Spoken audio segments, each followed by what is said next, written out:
Hello, my dear viewers. This amazing story will be very instructive for you. It is very interesting and beautiful. I wish you enjoy watching it. Mallerie, the parents of the children are here to see you. The nanny entered the group where a woman was explaining something to the children. Yes, let them come in. She was always a friendly woman. And we'll get acquainted. A girl and a young man entered the group. Yes, come in, I'll show you around, smiled Mallerie. Young moms and dads always came to see who would raise their children. Mallerie always smiled with everyone. She was a kind educator. The kids loved her. They reached out to her. Yes, it's nice in your group, said a mom who came today. She went around the group in the bedroom. We're not complaining, said the teacher. Mallerie wasn't used to being addressed by her first name yet. She was a young girl who had just graduated from a teacher's college and had come to work here in the kindergarten. The head of the kindergarten, when she saw Mallerie, immediately realized that she would make a good teacher. She treated the children well, and with adults immediately established a good relationship. Now that Mallerie had been working here for a year, it was clear that she had chosen the right vocation. That evening she looked at the last pupil, who was taken away by his parents, cleaned up everything on the site, returned to the group, gathered all her things. She had to go home. Mallerie stepped outside the fence, looked around, smiled. She really liked working here. Slowly, in no hurry to get anywhere, and just as she turned the corner of one of the houses to go into the store on the way, she ran into a young man. "Oh, I'm sorry, for God's sake." She was frightened. "It's all right." He saw that her purse had fallen out of her hands, bent down, picked it up, and when he put it in her hands, he looked into her eyes and froze. "What's the matter with you?" Mallerie looked at him. "You have such unusual eyes," he told her, not expecting it of himself. "And what is unusual about them?" Mallerie realized with her head that she had to move on, but she couldn't take a step without knowing what attracted her to this man. "They're like two cornflowers." He couldn't take his eyes off her. "Thank you. No one has ever said that to me before." She was embarrassed and wanted to move on. "My name is Harry," he told her when Mallory's back was already to him. "Nice to meet you." She turned and laughed. "What's your name?" The young man had forgotten where he was going, why he was going. Now he was interested in everything that had to do with this stranger. "Mallerie," she answered simply. "Can I walk you up, Mallerie?" They were already walking side by side. "I think that's what you're doing right now." She held her bag with both hands, walking, looking down at her feet and smiling. "You have really beautiful eyes," he told her on the way. "I've never seen them like that before, and I've never felt like that before. If I meet a girl, I just avoid her, but here, as if drowned in your eyes, you attracted me." He was walking, saying that, but he was looking ahead. "Stop showering me with compliments." Mallerie was blushing. "Why not say what I think is nice?" He didn't understand. "Yes, thank you."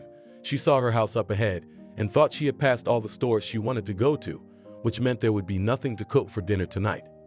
"Would you like me to buy you some ice cream?" Harry asked suddenly. "Ice cream is fine, but not tonight.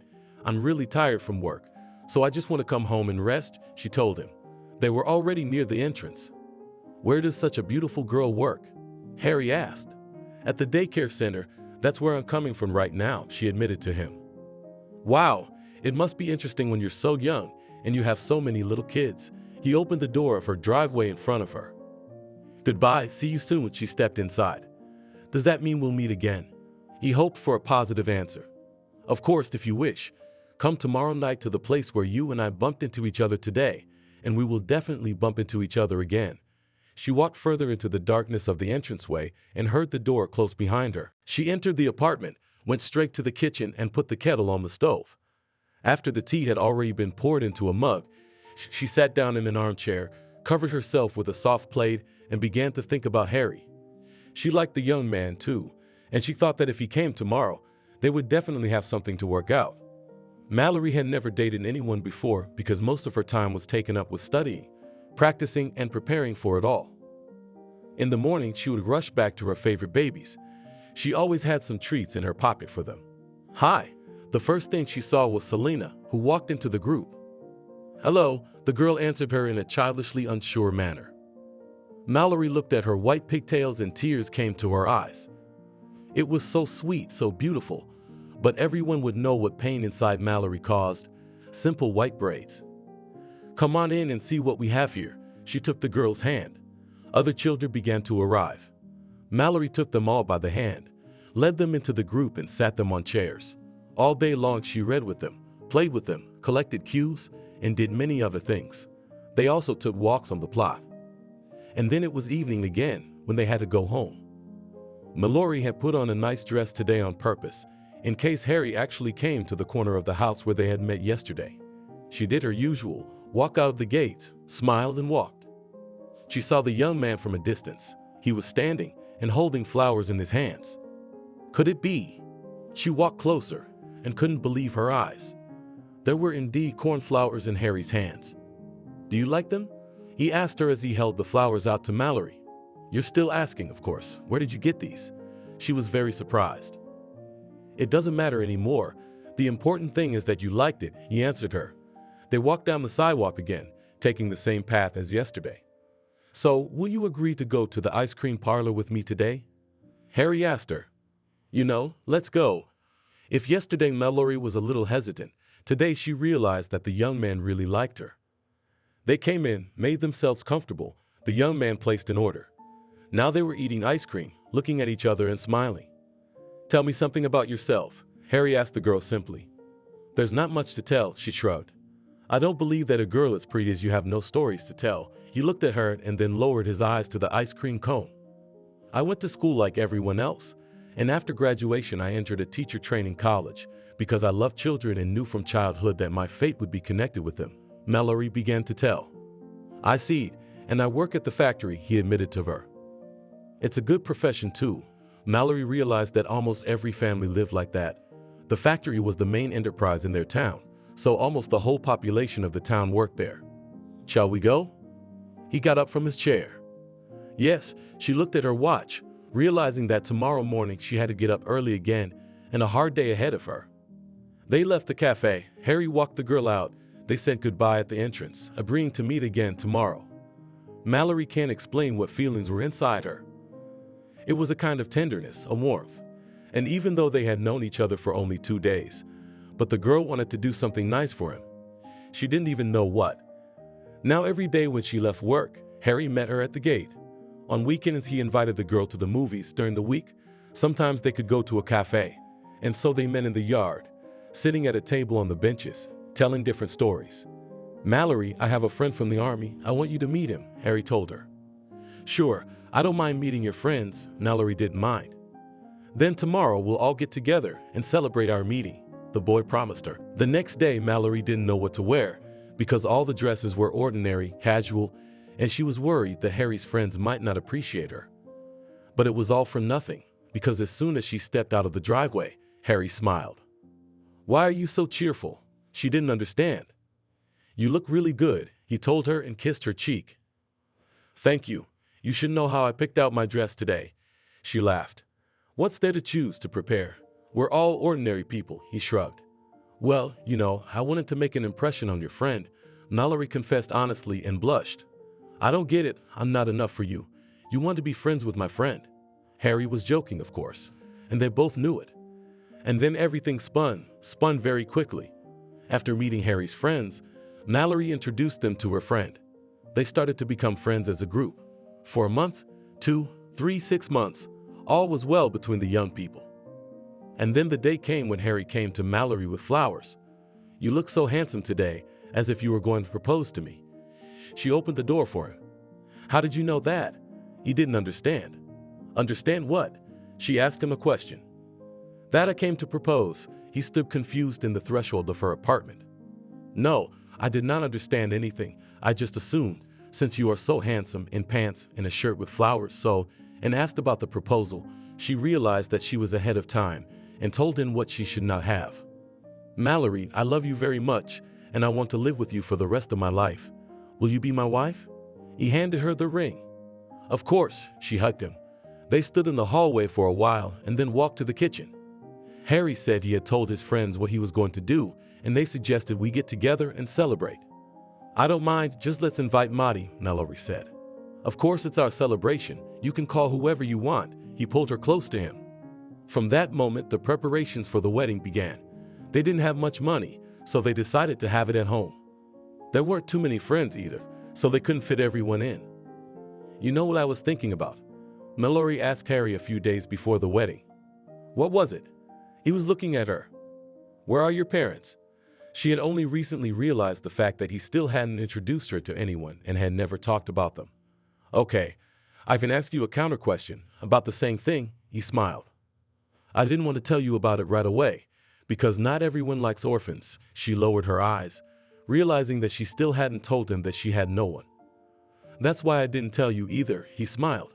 It can't be. You were brought up in an orphanage, he asked him. Not much at all. I don't know my father at all, and my mother died when I was 13. At first I was given to my grandmother, but she had a weak heart, and after the death of her daughter, she did not survive it. Literally a year I was in a state institution, he told her. Wow, Mallerie stopped talking. Will you tell me about yourself? He asked her. Yes, but let's do it some other time. I don't want to spoil my mood just before the wedding, she asked him. Okay, he always agreed with Mallerie because he loved and trusted her very much. As the young people expected, everything went well. They signed in the registry office. After that they came home. There they sat at the table, and then adult life began. I see how much you love children. When will we have our own? Once asked Harry Mallerie when it was a year after their wedding. Well, you know that everything is not just done. God willing, there will be children, and no. She lowered her eyes and stopped talking. It was a very sore subject for her. Okay, that's it. Don't get upset. You went up to her and kissed her. Husband and wife continued to work. Once at the daycare center, when Mallerie was at work, the kids went to nap time for an hour and she wanted to have tea with her coworkers. When she entered the kitchen, she felt very dizzy and leaned on the wall to avoid fainting. Mallerie, are you going on maternity leave?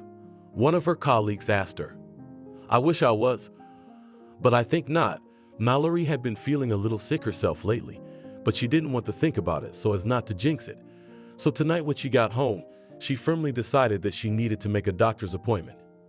She decided not to tell Harry anything until it was clear what was going on with Mallory's body. Hello, she walked into the doctor's office this morning. Come in, the man smiled. After the examination, the doctor invited Mallerie back to the table. Well, she waited to see what he had to say. Yes, the doctor wrote something on the card and looked at the patient over his glasses, watching her reaction. Yes, that means, she cried. Don't overreact now. You don't need strong emotions. He realized the pregnancy was wanted. Mallerie walked to work. She realized that a new life was now budding inside her. But she still hadn't decided if she was going to tell her coworkers and her husband what was happening to her. You're not like that. Harry approached Mallerie in the morning while she was making him coffee. If you shall, I have a surprise for you, but I won't talk about it yet. She looked at him like she always did when she wanted to ask. Okay, a surprise. So a surprise, he came over and kissed her. After that, both of them were packing up and going to work. The friends were supposed to meet up over the weekend. They made plans for the evening. Mallerie, you become something else. Maddie came over and whispered to her. Does it really show that much? She realized that her friend wasn't the first person to say that to her. Of course it is, nodded Maddie. Okay, just be quiet. Mallerie pressed a finger to her lips. Pregnant? Her friend glared at her. Uh-huh, nodded Mallerie. Girlfriend, I'm so happy for you, exclaimed Maddie. Sure, no one knows yet. She made big eyes. Why not? The girl was surprised. I was afraid to jinx it, Mallerie admitted honestly. Okay, I think it's a good time to tell it now. Maddie was sure of it. Okay, let's go. They went to the room. This was the day Harry found out that he would soon become a father. Love, why did you say something? He picked her up in his arms and started kissing her and circling her around the room. Afraid of jinxing it, she told him honestly. But that's right, he didn't let his wife out of his arms. I'm so happy for you, Maddie even wept. Now that everyone knew about Mallory's situation, she didn't hide from anyone that she couldn't wait for her maternity. One day, when Mallerie was already on maternity leave, she became very ill. Her blood pressure rose, she felt dizzy and had to go to the hospital. That's where she spent her time until she gave birth. A pretty boy was born, who the parents named Carlos. When it was time to go to kindergarten, Mallerie did not think at all. She took Carlos in her group. Now they left in the morning and came in the evening together. Come here, son, come to me, his father called to him, and he put the boy on his neck and rode him around the apartment. In winter, the family skated down the slides and built their own snow town. In summer, they went on vacation to the sea, walked in the park, went to the zoo. Parents never left their son without attention, always supported him and his endeavors. Well, son, and it's time to go to school. It's the next stage in your life. It must also pass worthily, said Harry to his son. Yeah, I'm waiting to go to the first line, Carlos answered him. His parents were proud of their son, and they knew that he would not let them down in the future. The whole family went to the lineup. The boy had gladioluses in his hands, which were bigger than he was. Study, son. It will always be useful, his mother told him. Listen to the teacher, then everything will be fine. And Carlos began to study.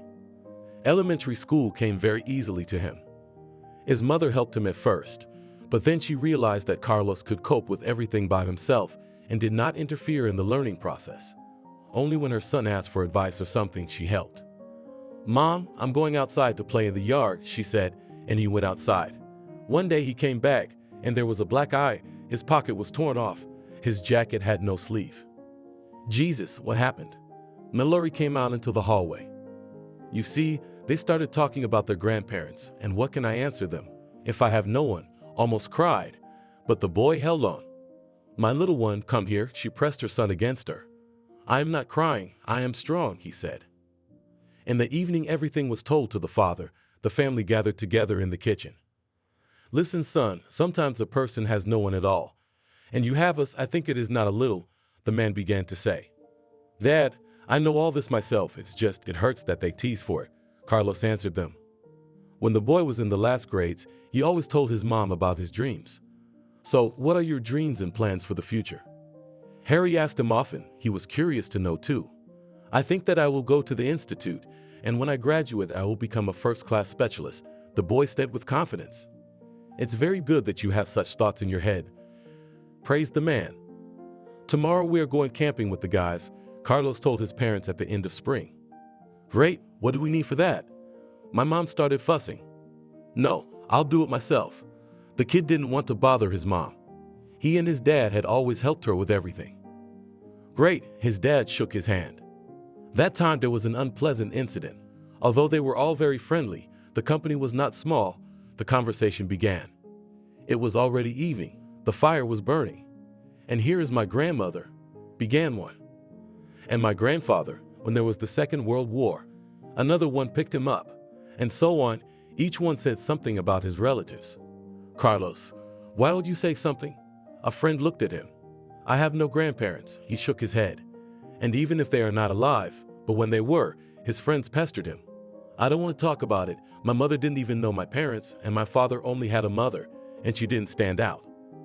Okay, his friends left him alone, but the evening was just ruined. The guy went to the tents, they sat down alone, but without a fire was a lot of mosquitoes, so Carlos climbed into the tent, and after a while just fell asleep. Mallerie asked him when his son returned the next day. It was fine, you didn't have any emotions. Okay, the woman saw that her son wasn't in the mood, so she left him behind. School years were coming to an end. The young man was completely absorbed in the learning process. He was preparing to enter. Carlos dreamed of medicine. He wanted to enter the institute and study there. The last bell, graduation, and here Carlos is already going with his parents to the neighboring city to submit documents.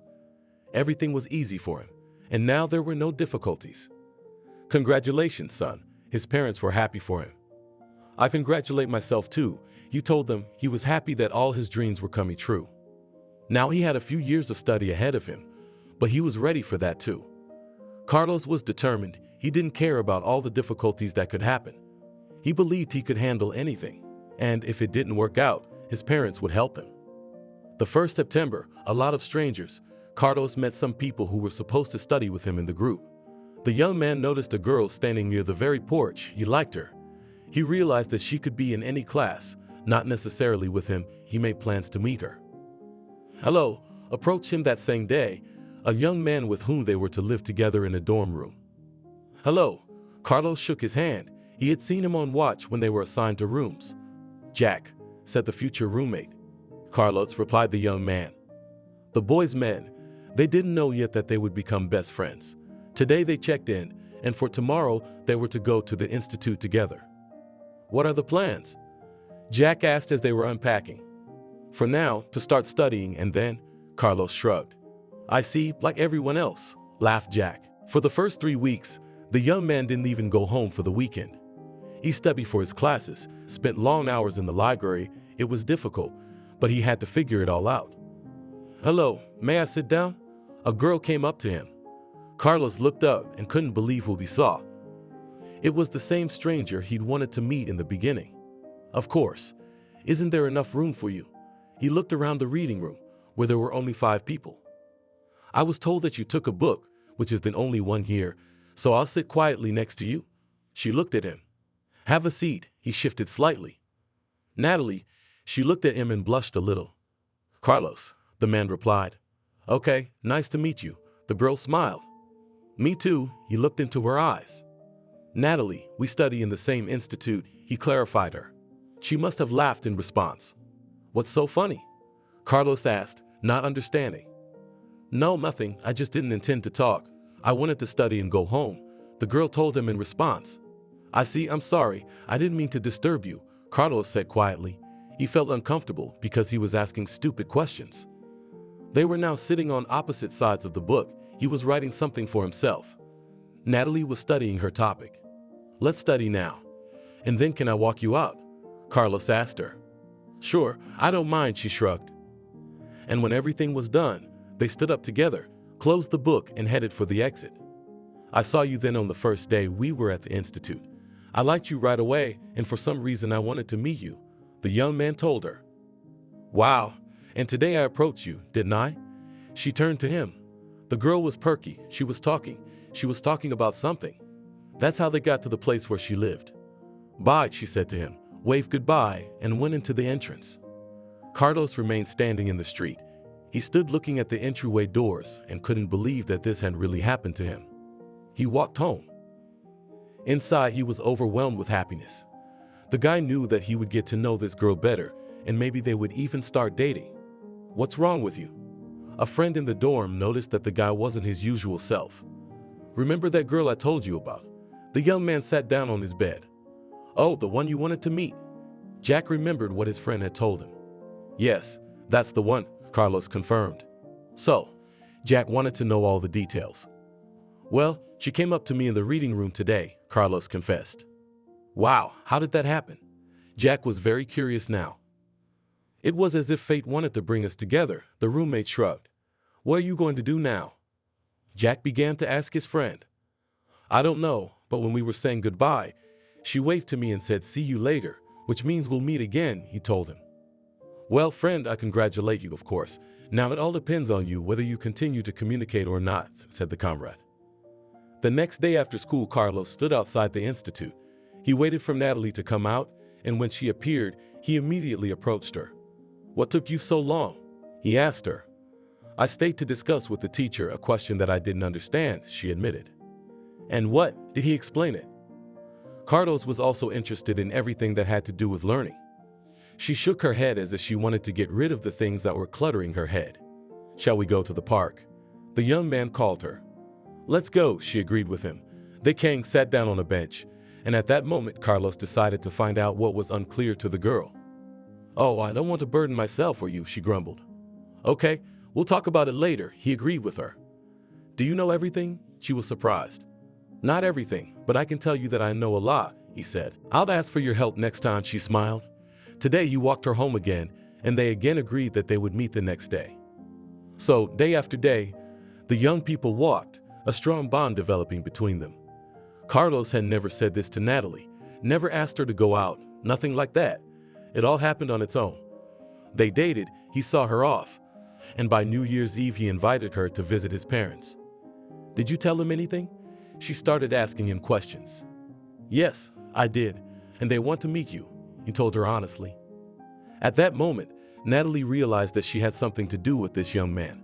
On New Year's Eve, they traveled to his hometown to meet his parents, just as Carlos wanted. "Mom, Dad, we're home." They entered his apartment. "Oh, son, come on in. Your father isn't home yet, but he'll be home soon." Mallerie came out into the hallway. She saw Natalie and immediately realized that she was a good girl, and she would be a great match for her son. The next day was a holiday. The whole family gathered around the table. Some friends of the parents came, but the young people were also interested. "Carlos, I wish you that everything will always be good for you." His father took him aside. "Dad, I wish it myself." He looked over and saw Natalie sitting and talking to his mom. "Don't be shy. If you need anything, call, asking anything we can. We'll help you," the man told him. Obligingly, Carlos himself knew that their family was very friendly and they would always help each other. After this trip, the relationship between the couple became even stronger. "Natalie, let's get married," Carlos said cheerfully. They were already in their second year. "No, we have to get through school first, and then we can talk about it after graduation." "My father would never agree to such a thing," the girl said in response. "Well, I'm ready to wait for you forever." He looked at his beloved and smiled. "And I love you," she looked at him. They were studying. They were doing everything together now. "Eat to the library," she after him, and she was given an assignment. He helps. Everything was working out for them. At some point, Carlos met Natalie's parents. They accepted the young man. "If we get married, we will have 2 children, a son and a daughter," the young man said dreamily. "Wait until you have children. You have to get settled in life first," Natalie told him. Every day they were together as inseparable. Some even teased them that way. The 3rd year began, and the young people continued to study well. This New Year's Eve was celebrated together by the parents of the girl and the boy, as well as their children. "So much for getting married," laughed Mallerie. She liked the girl's family very much. "Yes, everything is so good that one should be afraid of any trouble," said the girl's mother. "Spit or you'll spit," said Natalie's father. "Come on," he didn't say anything further. The summer after the 3rd year was very hot. The young people were having fun and relaxing. Everyone thought of the couple as husband and wife. Carlos thought that they would always be as happy as they were at this moment. But fate sometimes gives terrible surprises. It was their 4th New Year's Eve. This time the guy surprised everyone again. Immediately after the chime struck, Carlos proposed to his beloved. "As soon as you get your diplomas, you can go to the registry office," said the girl's father. "Why do we have to wait so long?" Harry and Mallerie were surprised. "All, this is my one condition. There is no more." The man did not want to hear anything. Okay, don't fight. Parents need to listen." Carlos wanted to calm everyone down. Not only was today a holiday, but it was also a proposal, so they didn't want to quarrel at all. They had a good holiday. After that, it was time to go back to school. Now was a difficult period because the educational process was coming to an end. It was necessary to be attentive to everything. When the 4th year was almost at an end, everyone was happy that another year was behind us. "Carlos, will you come with us to the countryside?" Jack asked his friend. "I don't know. I'd have to ask Natalie," he shrugged. "You can talk her into it. A friend of his has a cottage outside the city, so we can all go there and celebrate the end of another school year," he told her. "Okay, I'll talk to her," Carlos promised. That evening when they met Natalie, he didn't procrastinate and told her his friend's proposal right away. "Oh, Carlos, I don't know anyone there except Jack. What am I going to do?" she asked her lover. "You'll get acquainted." He was surprised because it was the first time that the girl refused from any joint event with her friends. "Well, yes, I'll get acquainted," but she was silent. Apparently there was nothing more to say. "So what? I tell Jack we're in. I wanted to make up my mind." "Okay, you take it. Say that we agree, but let's agree that if I want to go home or if I don't like it there, we'll leave right away," Natalie asked her young man. Of course, he didn't even doubt it. Jack was glad when his friend answered him positively because they hadn't talked for a long time. Carlos was more with Natalie, and he didn't care about his friend.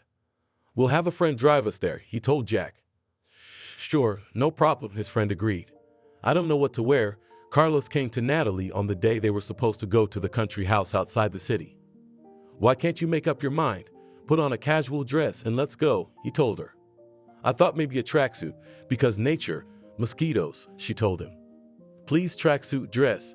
You are good in all outfits," he kissed her. "Thank you, I love you." She hugged him and started to change.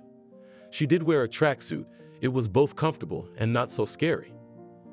"That's it, you're ready." The young man took her hand and they went out into the yard.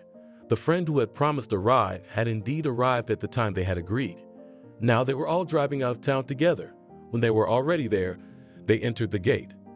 The house was old, small, but in the yard the owners had done everything very well. There was a barbecue area, an area for rest, a small lawn. The guys moved closer to the brazier. They were engaged in meat, and the girls cut vegetables, arranged them on plates, and also prepared salads. Well, here's to another completed year. Jack stood up and made a toast. Yes, congratulations to everyone. Carlos seconded him. They were discussing something, talking. There were girls and young men in the company.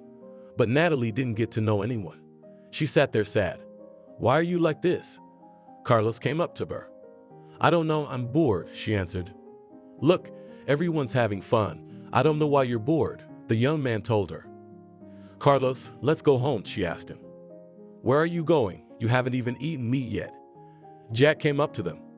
Let's stay until dark and then go home, Carlos asked her. Natalie sighed but agreed. After that, Jack started to introduce her to the girls so that she would have someone to talk to, and by the evening Natalie was already smiling. You said you were bored, Carlos came up to her. No, I got to know the girls. It's not as boring now as it was in the beginning, but I still want us to go home, she asked her lover. Okay, we'll see, we don't have transportation yet. He took her hand and led her back to the table. On the way, she saw a swing and asked her boyfriend to swing her. Let's go, he pulled her there by the hand. In the evening, Jack's friends, apparently having had too much alcohol, started fighting. Very loud swearing could be heard. One had broken the other's nose. No one could calm the two fighters down. Carlos, please, let's go home, Natalie frowned. The time was already past midnight. The young man thought that they would not go anywhere, that they would wait until morning, and then the same acquaintance would take them back. Couldn't we wait until morning? He asked her. No, until morning. I don't want to wait. The girl almost stomped her feet. I can drive, came a voice from the crowd. It turns out that while the couple was on the swing, another acquaintance arrived. He was on a motorcycle. I won't let you go with him. Carlos took her hand. And I'll go? I want to go home. It was their first fight. Natalie, you're staying here. There's not much left till morning, and we'll all leave together in the morning. Let's not argue, he asked her. I said I'm going home today and I'm going there, the girl said firmly. So go, Carlos turned away. Natalie looked at him with a look that was ready to burn. She turned around and walked proudly toward the man on the bike. Let's go, she told him. Okay, just hold on tight, he answered her. Before morning, the brawlers were calmed down. Everything was cleaned up. They could go home. The acquaintance who brought them yesterday was standing near the gate. Guys, I think I have some bad news for you, he approached them. What? Is something wrong? They asked. Yes, there was an accident further down the road at night, a motorcyclist and a female passenger. He began to tell them. What? Carlos ran forward. Yes, it's the girl who was with you yesterday when I drove you here, the young man muttered. It can't be. Carlos shouted and ran down the road. But the driver quickly jumped into the car, caught up with him, showed him to get in, and they drove on. Medics and police were already working at the scene of the accident.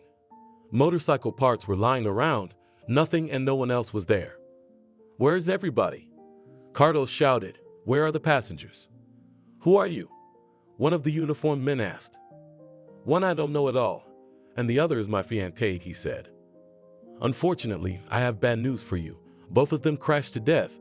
The man lowered his head and walked back to where his colleagues were working. No, screamed the guy and fell to his knees right on the road. Get up, helped him up by the driver who had brought him here. It's all my fault, the young man shouted. He was on his way home, and he didn't know what to do or how to go on living. In the dormitory, he just lay on the bed and stared at the ceiling.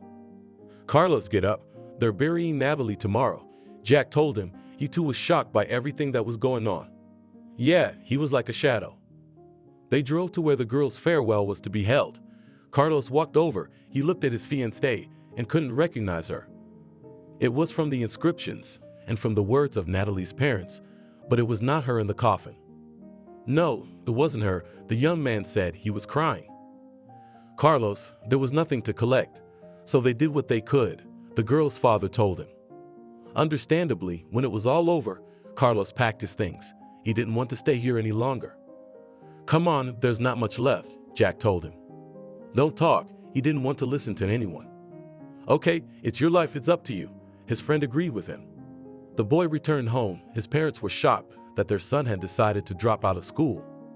"Son, everything flows, everything changes, time will pass, wounds will heal, and you will ruin your life," his mother told him. "No, I've already decided everything." My son didn't want to listen to anyone. They talked the whole evening, then decided that the son has his own hand on his shoulders and did not bother him anymore. Carlos was home for a few days. After that, he went back to the city where he studied to pick up his papers. "Hi," Jack was packing. He was going home. "Hi and bye," Carlos said. "You made up your mind after all, didn't you?" "Yes, but I'm not leaving the city. I'm going to study somewhere else," he said. "And where, if it's no secret?" Jack asked. "On the makeup artist, only not the living, but the dead," said the friend. He stood and looked at his friend. "Are you crazy?" Jack twisted his head. "Maybe you saw Natalie. She wasn't the one lying in the coffin," Carlos told him. "Well, friend, I don't understand you at all. I think you're crazy," the roommate said. "Okay, think what you want, but it's my decision." Carlos didn't want to hear about anything. "I hope our friendship will continue," they hugged. "Definitely," confirmed the young man. After the guys broke up, Carlos went to apply to another institute. He was sure he was making the right choice. Jack and Carlos had not seen each other for many years. They didn't know what they each did. They were both working. "Jack, hi. There's a medical team meeting at an event." "Ah, hello, Anthony." He saw an older man. He worked as a pathologist at the morgue. "How are you?" Sat down the man with the young man. "I'm fine," nodded the man. "And at work?" Anthony was talking. "Nothing, everything is quiet." Jack respected the man. "Not so good for me," the man sighed. "And what about you?" Smiled the young man, thinking how dead people could be bothered. "The guy who used to make up corpses quit, and now I don't know what to do," Anthony said. "I see." Jack shook his head. As the evening wore on, there was no time to talk. When it was over, the medics went home. Jack got up in the morning. He made himself a light breakfast, turned on some music, went to the window and started drinking coffee. Anthony's words about needing a new employee came to mind. "Carlos, hi." He called a friend he hadn't seen in a long time. "Oh, it's been a long time," Carlos wondered. "Where are you now, in town?" Jack asked him. "Yes," confirmed the institute friend. "Can we meet?" Jack insisted. "Okay, let's do it tonight." They agreed where and when they would meet. The young men arrived at the cafe at almost the same time. "Hello," they hugged. "How many years has it been?" They looked at each other. "Yes, who cares?" They went inside, sat down at a table, made an order. "So tell me, what's the emergency?" Carlos looked at his old friend. "No, let's go through everything in order," Jack asked. "What to tell? Remember, I told you that I wanted to go to study makeup, so I went, but for some reason this profession is not much in demand. I got a job in a hospital morgue, but they wouldn't take me there, so I gave up and went to work in a regular salon. They always need specialists, and I needed this job to earn money," Carlos began to tell him. "So you're doing well now?" Jack asked him. "Well, how can I say it? It's not good. Things are going well. I rent an apartment. I live alone. I haven't found anyone since Natalie." He sighed heavily and lowered his head. "Well, don't get upset. Everything will be fine," his friend told him. Carlos wanted to know how his old friend was doing. "Strange as it may seem, I'm alone too, of course. I don't work in a salon, but in a hospital. I graduated from the institute, got an internship. Now I'm working," Jack said. "Well, enough sadness. Let's raise a glass to our meeting." They drank. "So do you want to know why I called you here?" Jack looked at his friend. "Of course I asked you that right away." Carlos looked at him, eager to know what his friend wanted from him. "The other day we had a party where I met Anthony. He's a very nice man. He's been in medicine for years. First, he was a surgeon. After he retired, he became a pathologist. And now we need someone to do the makeup for the morgue." Jack said so. "You wanted to offer me a job?" Carlos was surprised. "Yes, that's exactly what I want to offer you." Jack hadn't told anyone about it yet, because he had to get his friend's consent or refusal first. "I don't know, I'm good at the salon," Carlos thought. "Well, from now you can come out to us and work at night or in the evenings, as it will be convenient for you in your free time." The interlocutor suggested ways out of the situation. "Okay, if you recommend me and I'll be taken there, then I'll probably agree. I have an established client base, so I can work on the road," Carlos said. "Then it's a deal." Jack held out his hand to Carlos. Yes, it's a deal. They sat in the cafe for a while and then went home, realizing that now they would have to see each other more often. Anthony, I'm here to see you. The next day, a young man came to the morgue to see an old acquaintance. Mickey, come in. Have you decided that after that event we now have to meet every day? Laughed the man. No, I brought you what I think is good news, smiled the young doctor. Tell me, I'm always happy to have good news, the man told him. I have a friend, Jack began to tell. Can you vouch for him? Anthony immediately asked a question. Yes, he has a medical degree, 4 courses fully completed, and then it happened that he had to withdraw. Next thing he knew, he was training to be a makeup artist. He wanted to do all this in the morgue, but they just wouldn't take him, the young man said. Well, bring your friend. Let's see what he is and how he can do, the man said. That's fine. I'll go and make a phone call and make my friend happy. Jack went back to his room. That same evening he called Carlos, told him everything. He promised to come the next day. Hello. He walked into the morgue. Hello, you must be Carlos. A man looked out of his room. Yes, Jack sent me to you, and you must be Anthony. Yes, the man. Yes, we know each other, they shook hands. Well, aren't you afraid of the visitors here? They went to the place where the gurneys with sheets were standing. Why should they be afraid of them? They won't do anything to you. You should be afraid of the living, Carlos grinned. They went about their work. Carlos went to a separate room that had been set aside for him. He pulled back the sheet. There was a girl lying in front of him. He didn't know what she had died of, but her face was frozen, either in a frightened grimace or an angry one. Carlos gave a small massage with his hands to relax the muscles and then began to do his thing. When everything was ready, he called out to Anthony. What? The man answered him. Could you come over here for a moment? Carlos wanted the man to appreciate his work. When Anthony was next to Carlos, the latter pulled back the sheet and the pathologist even flinched. What's the matter with you? He looked at him. Carlos, Jesus, what have you done? He couldn't believe his eyes. What's wrong? The young man was frightened. On the contrary, it's just the way you did it. Look at her. It's like she just fell asleep. No one would believe that there's a dead person in the coffin. He looked at the worker as if he had done something bad. Well, thank you. I've never received such praise before, laughed the guy. No, it's not just you and me who need to see this. He called Jack and a few other doctors, and when they came and saw what Pasha had done, just like Anthony, they were all shocked. Definitely, we're taking you on, his future employer told him. Carlos now had a permanent job. That said, every time he did his makeup, he remembered Natalie. Well, how are we doing today? Anthony came in every time and greeted Carlos. He really liked the guy. Not only was he very smart, knew a lot about medicine, but he did his job perfectly. Now, when a little time had passed, people began to learn about this master, and everyone wanted his relative to make up Carlos, especially if the body was after an accident, fire, drowning. That is, when the skin was completely ruined. And Carlos tried. Now he was checking with the relatives, who needed eyelash extensions, who needed manicures, who needed pedicures. Some needed nothing at all, just a little makeup on their faces. I never thought there would be a line or an appointment at the morgue, the older man told Carlos. To be honest, neither did I. Carlos liked working here. It was quiet, no one was in the way, everything was peaceful. Now he was talking to Jack more often. They'd meet up, go out to caves, restaurants. One day, a young girl was brought to the hospital. She was losing a lot of blood. No matter how hard the doctors tried, they couldn't save her. Naturally, she ended up in the morgue.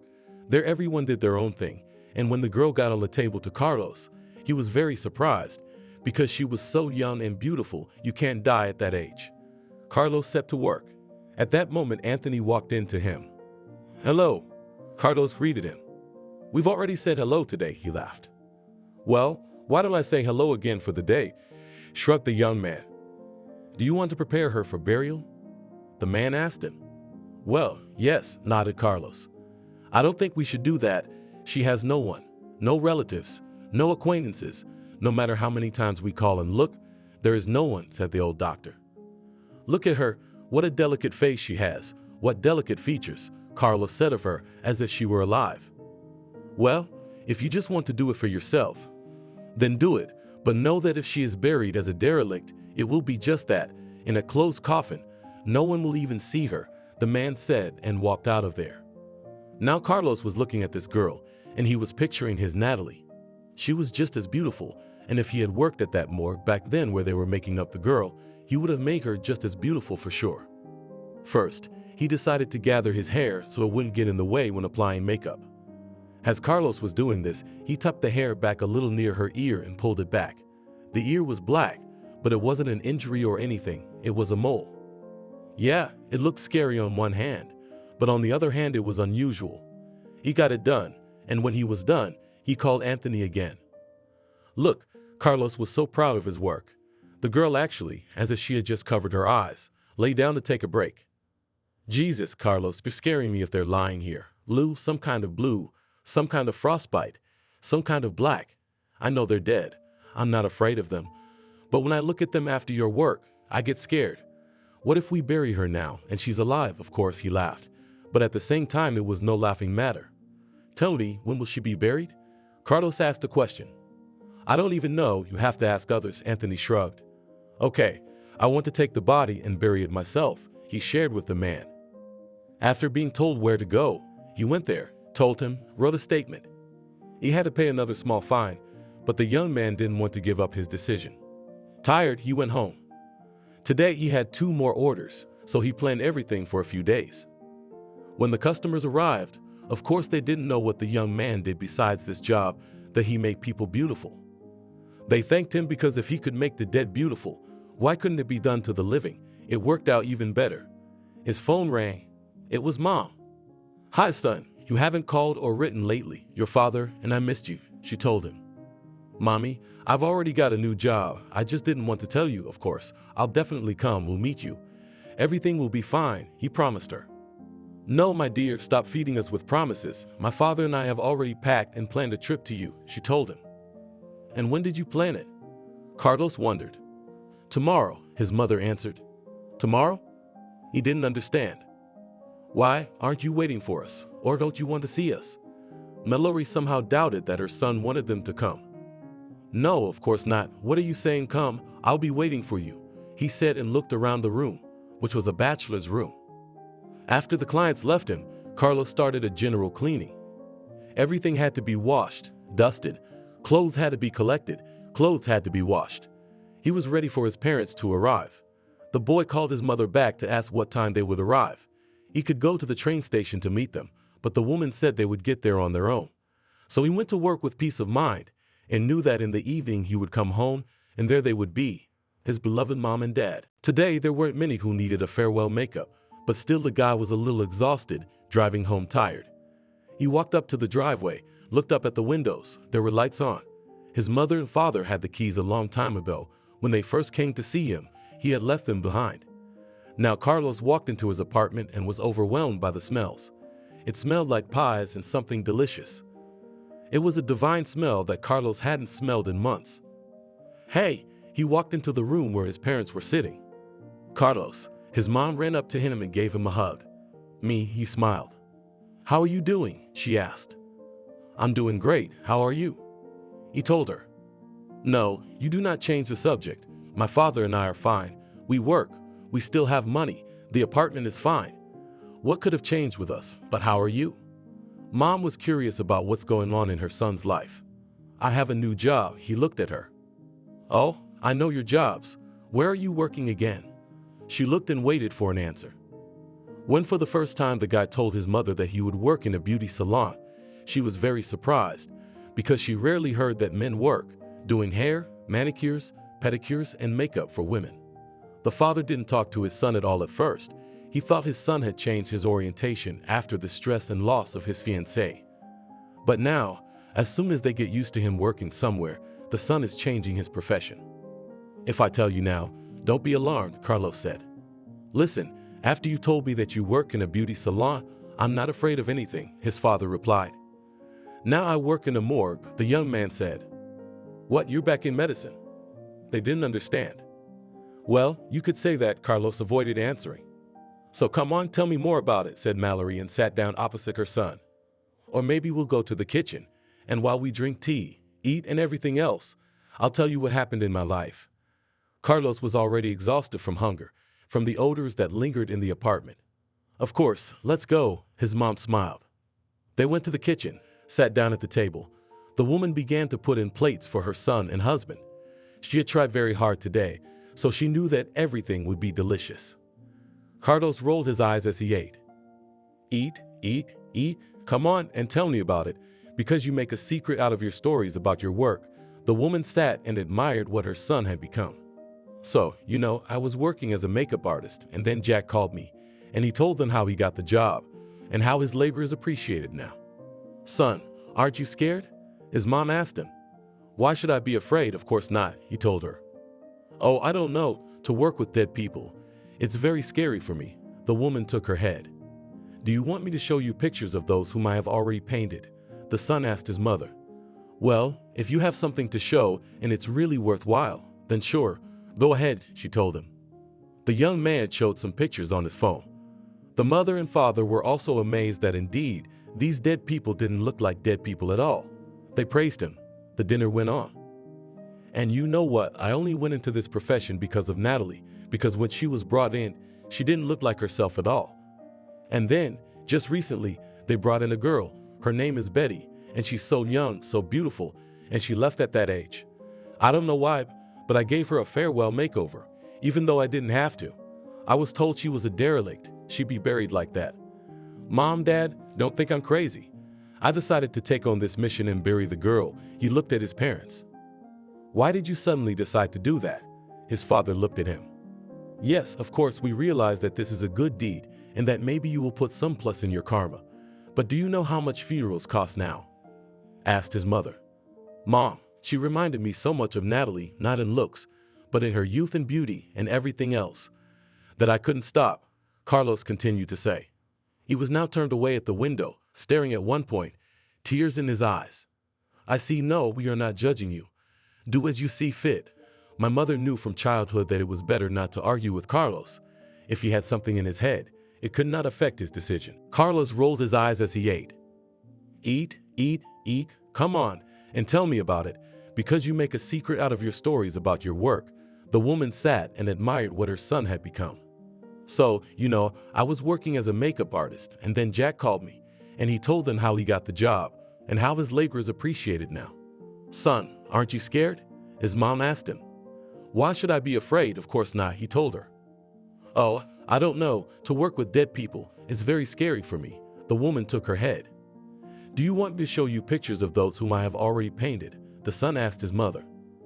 Well, if you have something to show and it's really worthwhile, then sure, go ahead, she told him. The young man showed some pictures on his phone. The mother and father were also amazed that indeed these dead people didn't look like dead people at all. They praised him. The dinner went on. And you know what? I only went into this profession because of Natalie, because when she was brought in, she didn't look like herself at all.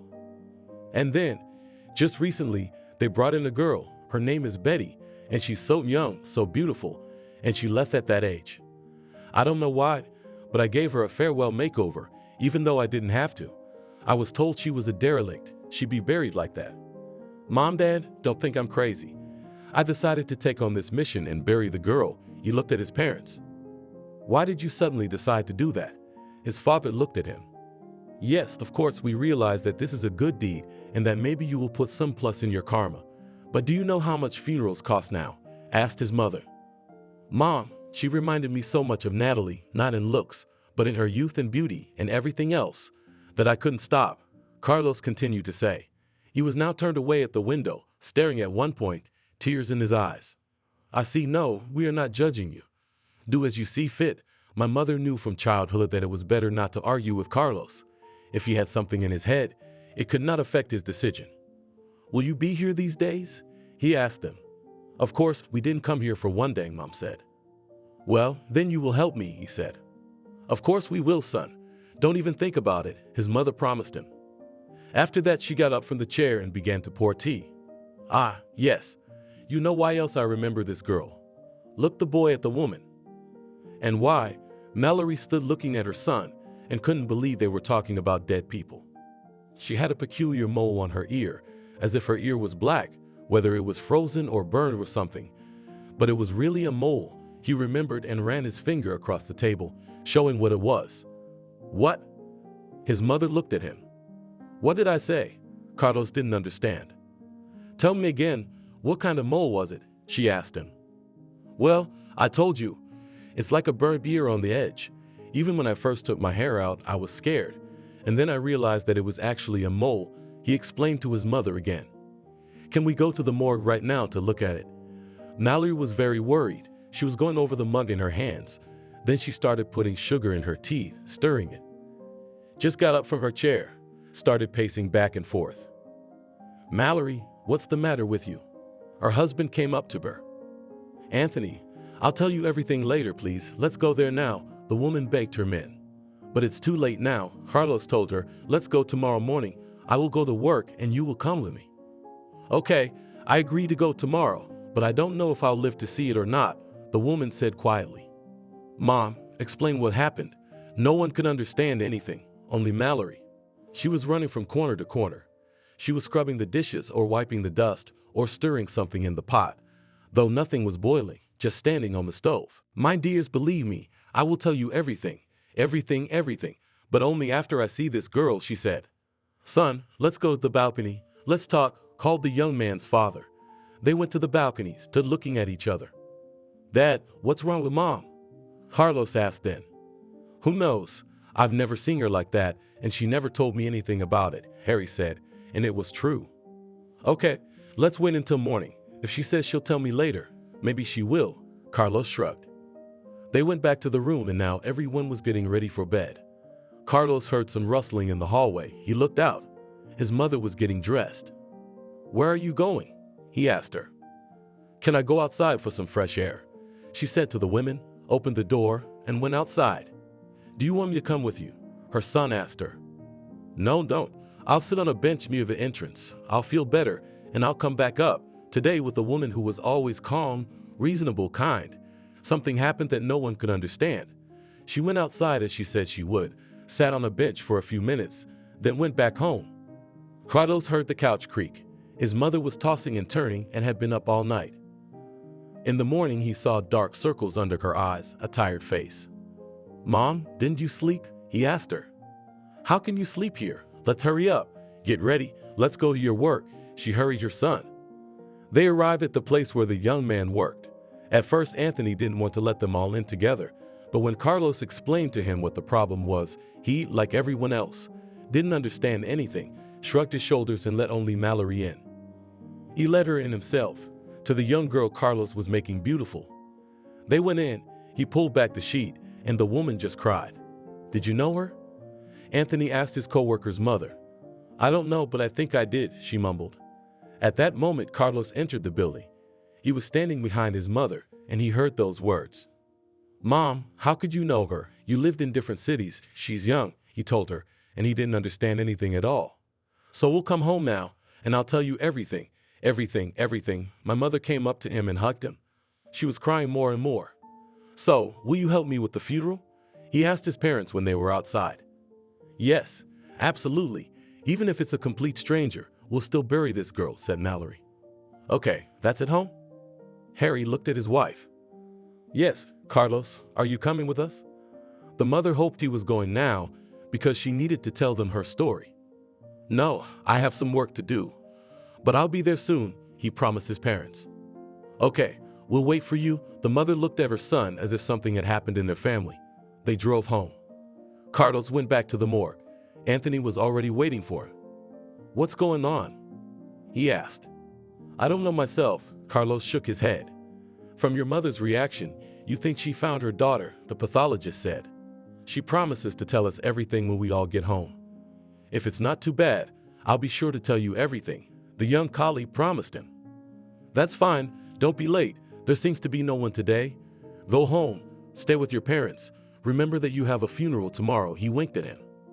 Okay, I'll definitely pay for everything today. We'll pick up the body tomorrow, the guy promised him. He left the building.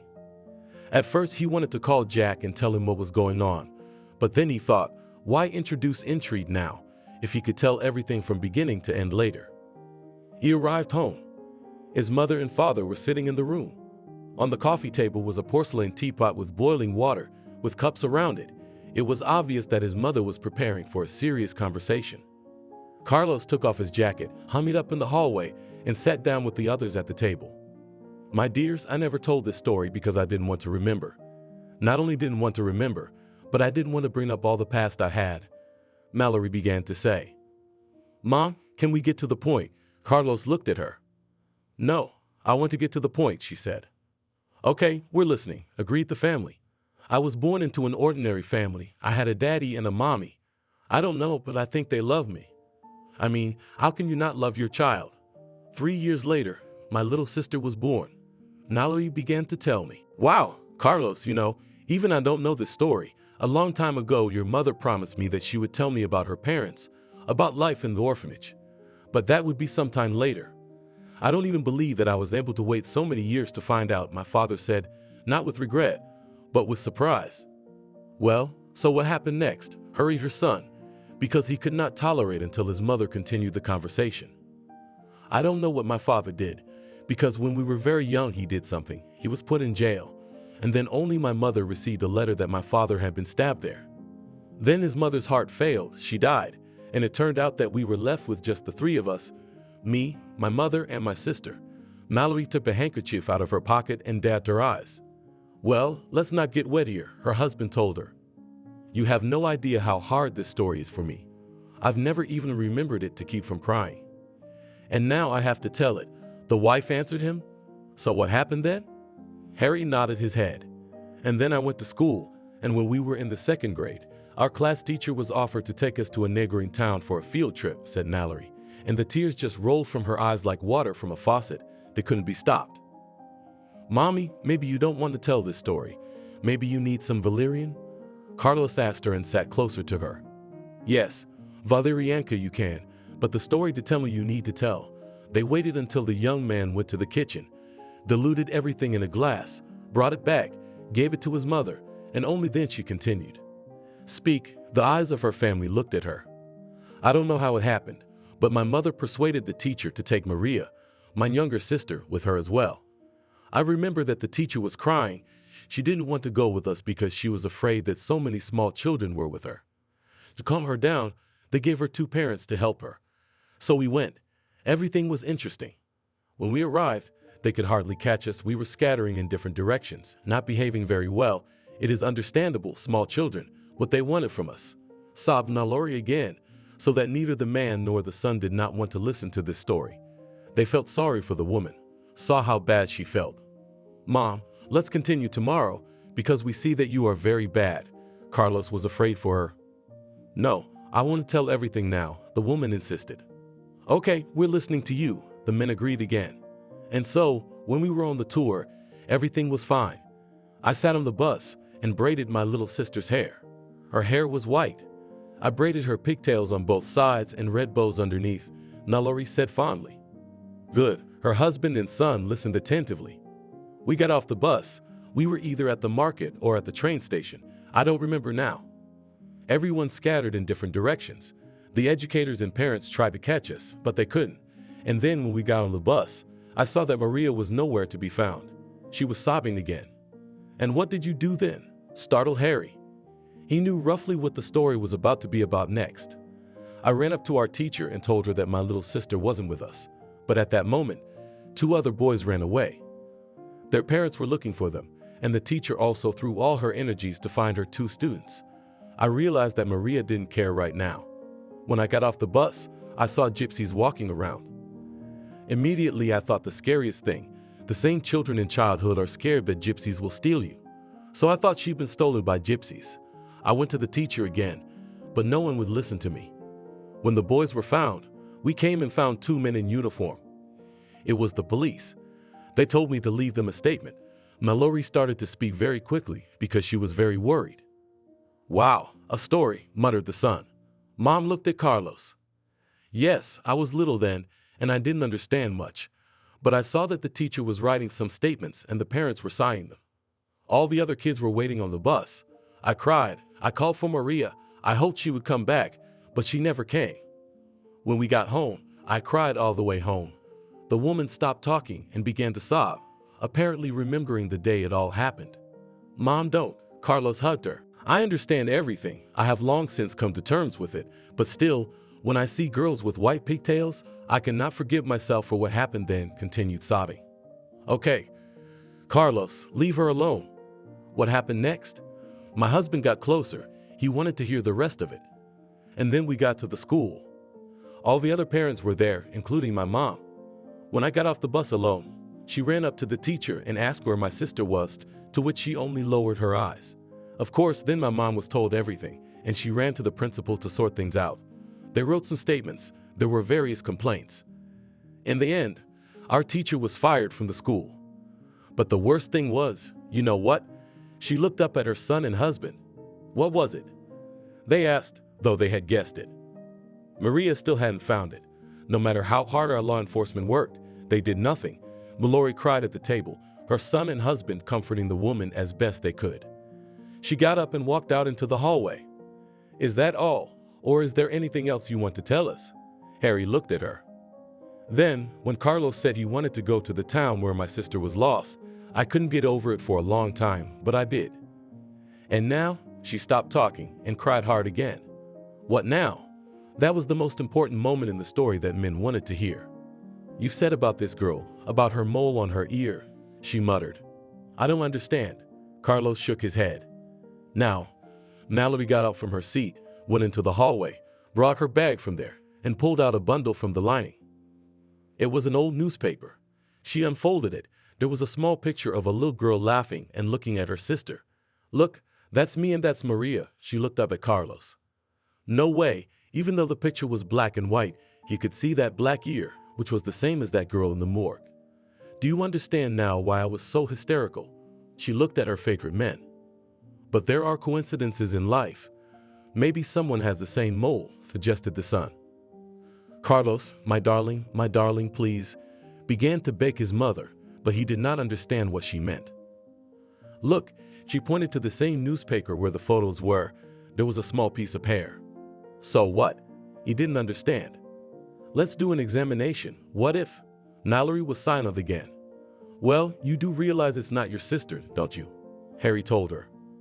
Of course I realize it's not my sister, but maybe it's her daughter, Mallerie said with hope in her voice.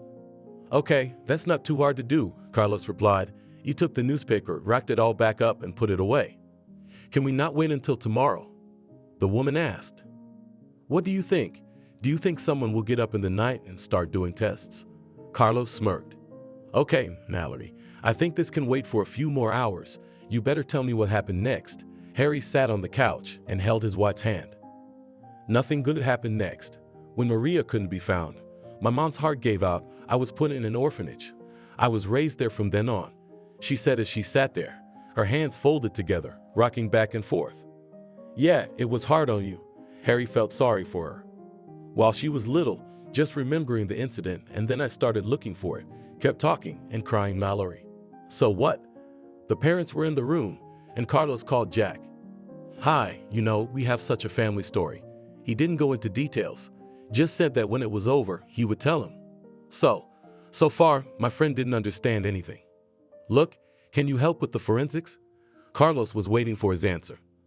Of course, if everything is there, why not help? Was ready to fulfill the request. Then agreed, they said goodbye, and Carlos went to tell his parents everything. When it was late evening, the mother, father, and their son were still sitting at the table. It was so amazing that such a story had happened in their family. Agree, son, such birthmarks do not just happen. That's why they are called so, said through tears the woman. Yes, but we still need to check everything. Tomorrow I'll go to work. I'll do everything. Then I'll find out where this Betty lived, and maybe we'll be able to find out something about her. Carlos told his plans for the next day. Okay, the parents nodded, practically in unison. Can you imagine if it turns out to be my sister's daughter? The mother looked up at Carlos. I always hope for something. Never think about good things, so that if it turns out badly, so as not to be upset, Carlos told her. You know how long ago I stopped hoping for that. Just now that there is such hope, why not think about it? The woman said. Okay, I will not change your mind. Let's go to bed. Tomorrow we will do everything, and it will be clear after a while. The young man now thought that tomorrow will be a difficult day, also the funeral. The son wished his mother and father good night, and lay down himself to get some rest at least. He heard that a man and a woman were also settling down for the night. Everyone seemed to have calmed down. Mom had drunk so much sedative that she didn't need to be persuaded to lie down now. Good morning. The young man woke up in the morning. Hi. Mom was already in the kitchen. She was cooking something. Why are you up so early? You should be resting, said her son. I can't sleep with all this going on around me, the woman said. Carlos was only afraid that she would start crying again. I'm off to work, drank coffee, and ate breakfast, young man. Good luck. Call us when you need us, she told him, because she knew they would be burying Nina today. Carlos got to work. He handed Jack all the things they had talked about yesterday and then found the girl's papers. The first thing they did was drive to the cemetery where the girl's body had already been delivered by the funeral service. Bye-bye, native. Mallerie approached her as she said goodbye. Maybe not her own yet. Her husband took her under the elbow. Even so, still, Mallerie couldn't rest. After the cemetery, her parents drove home and Carlos went back to work. He had more to learn. He went through Betty's papers, found out where she lived before the terrible thing happened to her, called Jack. Buddy, can you help? I'd do it all myself. I just can't. It's too hard, he asked him. Sure, what do you need to do? He was always ready to help. Come down, I'll tell you everything, Carlos asked him. When the comrade went outside, they went to the address that Pasha had. On the way, he told his friend everything. Wow, this happens in life?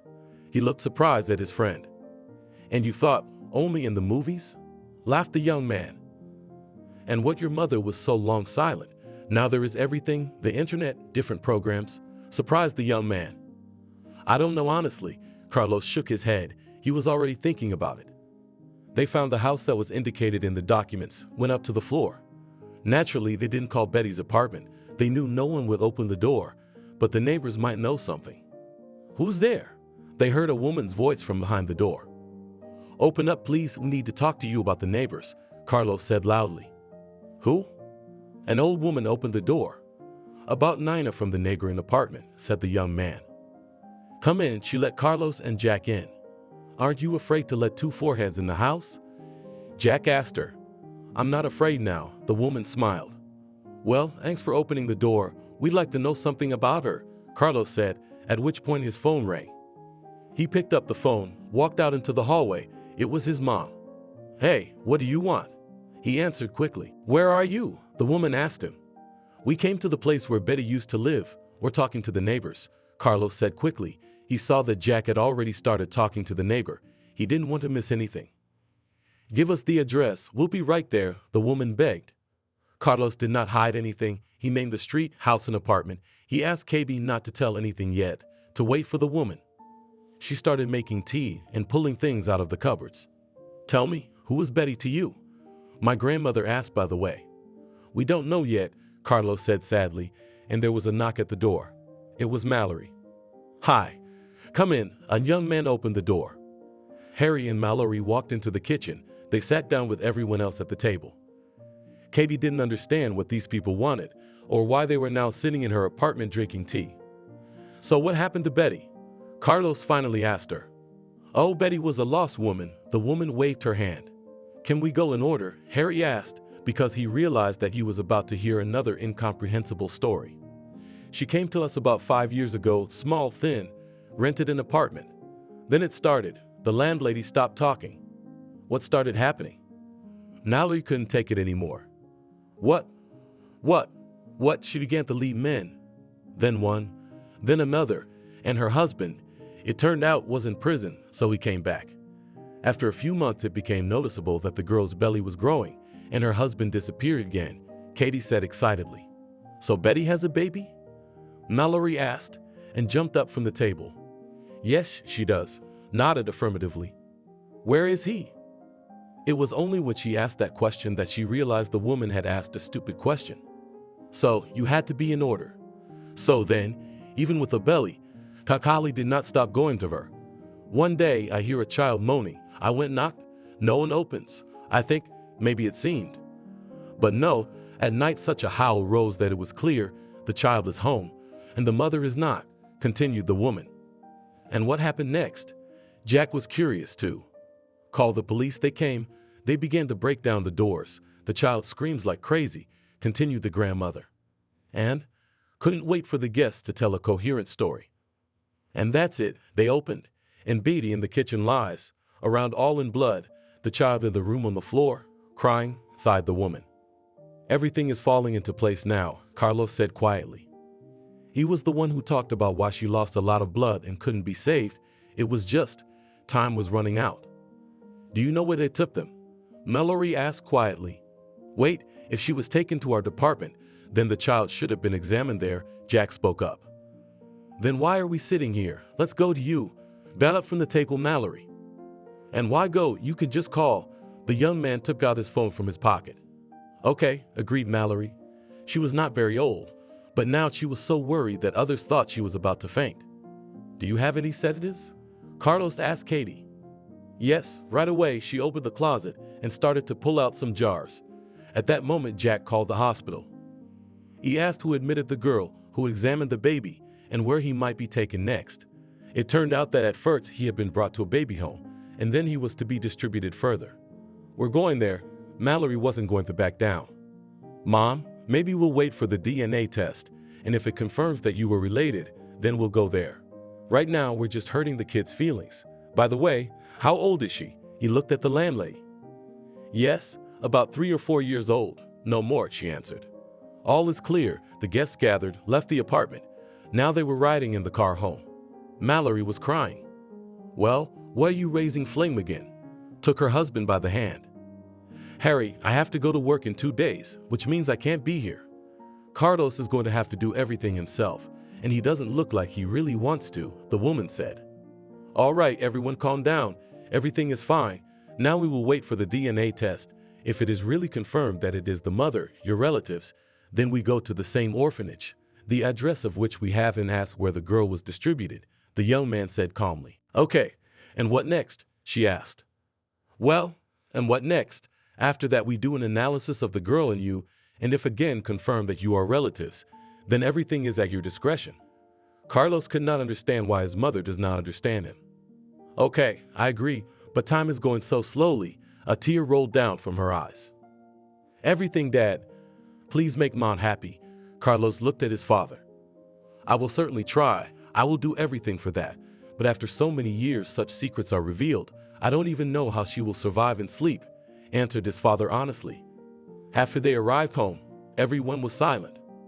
Mom, tell me, what do you think? Her son sat next to her. What should I think, if this is my grandniece, said the woman. And what?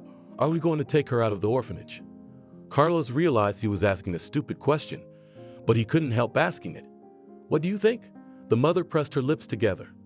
I don't know what I would do, the young man replied. Well, and I'll tell you that I will definitely take this girl from the orphanage. Can you imagine how long I've been looking for my sister, and now I'm going to find her granddaughter and keep her, she told him. No, you're doing the right thing. It's just that we don't know her family tree, Carlos replied. The most important thing is that if we find out that she is my sister's granddaughter, I don't care about the rest. The boy realized that he couldn't argue with his mother. What she has in her head now, she will fulfill it, which meant all that was left to do was wait a few more days. His parents were visiting. Afterward, they packed up and went home. Carlos continued to work. He came to work in the morning as usual, met Anthony. So, will you tell me your story? The man asked him. Why not? He answered him. Well, waited for Carlos to begin his story. You have no idea what I'm about to tell you. It was the second person, after Jack, to whom he told the story. It was like something out of a movie. Wow, Anthony sat back in his chair when he heard the rest of it.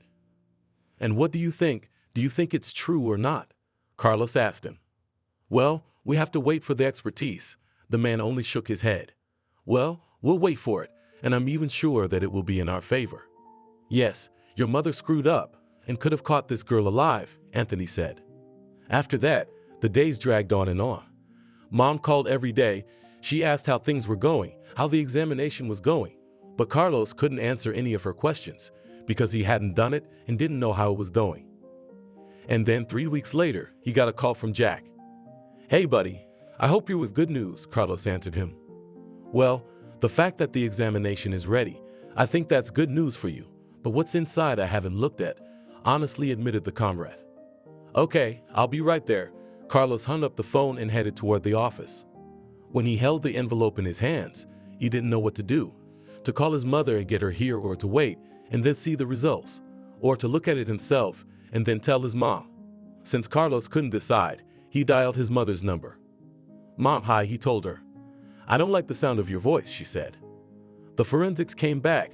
He stopped talking. "Well, don't be silent. What is it?" she asked, thinking that her son had already seen everything. "I did not open the envelope. I want to ask you. Maybe you come and we'll look at it together. Or should I just give you the word?" he asked the woman. "Put the envelope down and don't touch it until we get there," Mom commanded. The young man did just that. He didn't want to take responsibility for the whole story at all. If his mother had started it, let her finish it. Mallerie and Tony didn't arrive until the next day. Now they were all sitting in the kitchen together again. Jack was here too. "Why are you here?" Carlos laughed at him. "I was just curious. If I had already gotten into this story with you, why don't I know what happened before the end?" answered the young man. "Okay, well, Mom, open the envelope." His son looked at her. The woman, with trembling hands, took it. She began to unseal it, and when she took out the paper, her hands were shaking so much that it was impossible to see anything. "Possibility of parentage," she read, 99 and 9%. As she placed the envelope on the table, tears flowed from her eyes.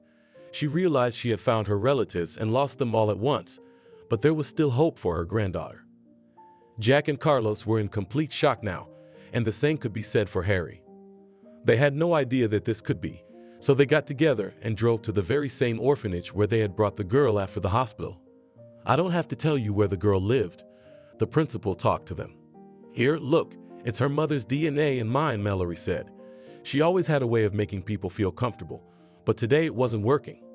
"Okay, I'll give you this address, but you haven't seen me, you haven't heard from me, and you shouldn't be doing this at all." She wrote something on a piece of paper and handed it to Carlos. "Thank you very much." The people in the office stood up. They were about to have another conversation with another principal. It was in the same city, just in a different neighborhood. Together they arrived at the orphanage. "Hello," Mallerie walked in. She was determined. "We want to adopt a child." "Woman, calm down." The director looked at her. "First of all, why so late? Secondly, what are the conditions?" "Yes, you understand." Through tears, worry, anxiety, and everything else, Mallerie told her story. Show her the DNA tests. "You understand that now you need to fill out a lot of documents, collect all the certificates, and once again undergo an examination with the girl to prove that you are really her grandmother," the woman said. "Everything will be done. Can we see her?" the woman asked. "Yes, come back tomorrow." The principal shook her head. The next day, the first thing Mallerie did was go to the toy store. She bought not only gifts for her granddaughter, but also for the other children. Now she and Tony arrived at the orphanage together, and she saw her. She didn't even have to show her. She had the exact same birthmark on her ear as her mother. "Hi, what's your name?" Mallerie leaned over to the girl. "Sarah," she said. "Soraka, are you coming to live with us?" She looked at her husband. "And who are you?" the girl asked the woman. "I, your grandmother," smiled Mallerie to her. "Yes, I will go. Will they let me go?" asked the little girl. Everyone was watching from the sidelines, watching this conversation. It was so cute. From that day on, Mallerie was at the girl's house every day. When they finally got the results of the examination, there was a trial, and it was decided to give the girl to her grandmother. "I don't believe everything that happened," Mallerie said, when she and her husband and the girl arrived home. "Mom," Carlos hugged her. He was by their side for the time being. "Carlos, imagine if you had then." The woman fell silent. "Okay, let's put it this way, would not have dropped out of the institute," smiled the young man. All these years, Carlos had thought only about the fact that before his Natalie had died, they'd had a fight and she resented him. And now for some reason, it was her that reminded him of this very same Betty. He could have left her out of his makeup, but for some reason he did, and he saw that birthmark. Something happened that most people wouldn't believe, but for some reason Carlos thinks Natalie did it all. It's like she recognized his mother's story, and she couldn't stay away, so she went out of her way to help. Now he was at Mallerie's house for the weekend. "What are you going to do?" her son asked her. "I don't know, I'll probably work at the daycare center until Sarah goes there and then." When the girl goes to school, I'll take a well-deserved vacation, the woman said. That's great. Will you come to my place? He asked his mother. Sure, right. She looked at her granddaughter. Yes, the girl confirmed. They stayed home and Carlos went back to work. He continued his business, which he loved very much, and he would never trade it for anything. Could you please pass the fare? A girl asked him one day on the trolley bus. Yes, of course. Carlos turned around and Natalie was standing in front of him. He handed her the money and the ticket back, but he kept looking at her. Why are you looking at her like that? She asked. Natalie? He couldn't believe this was happening. But what had been happening to him lately didn't surprise him anymore. No, Ariana, she smiled.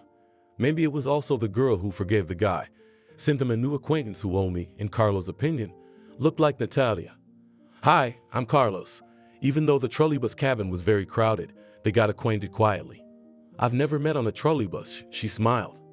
Let's get off at the next stop, the young man suggested. I'll be late for work, she admitted. So am I, but just can't talk to you. He just couldn't miss this chance. The girl agreed. They went out, took a walk, agreed to meet the next day, and then he walked her to work. Mom, I'll probably soon come to you with my fiancée, he called the woman, asked how she was doing. Where did you get her, your fiancée? Mallerie was surprised. I just met her. A fiancée right away? The woman didn't understand. I won't drag it out this time, he told her. Vid will be looking forward to seeing you. Sarah sends her regards. She could hear her mother smiling. Hi to her too. How are you guys doing? The young man wondered. Great. The girl turned out to be very smart. She grasped everything on the fly, began to tell the mom. We are definitely going to visit, but Ariana doesn't know about it yet, Carlos said. He was going to buy a ring and propose to her this weekend. Could it be that working at the morgue had affected my life? Carlos asked Anthony. I don't know, I'm here too, but nothing's going on, he shrugged. Well, let's hope that all these miracles happen because of my good attitude towards these poor people. He nodded at those who were lying here. Anything is possible, Anthony agreed. In the evening, Carlos called Jack, invited him to the restaurant.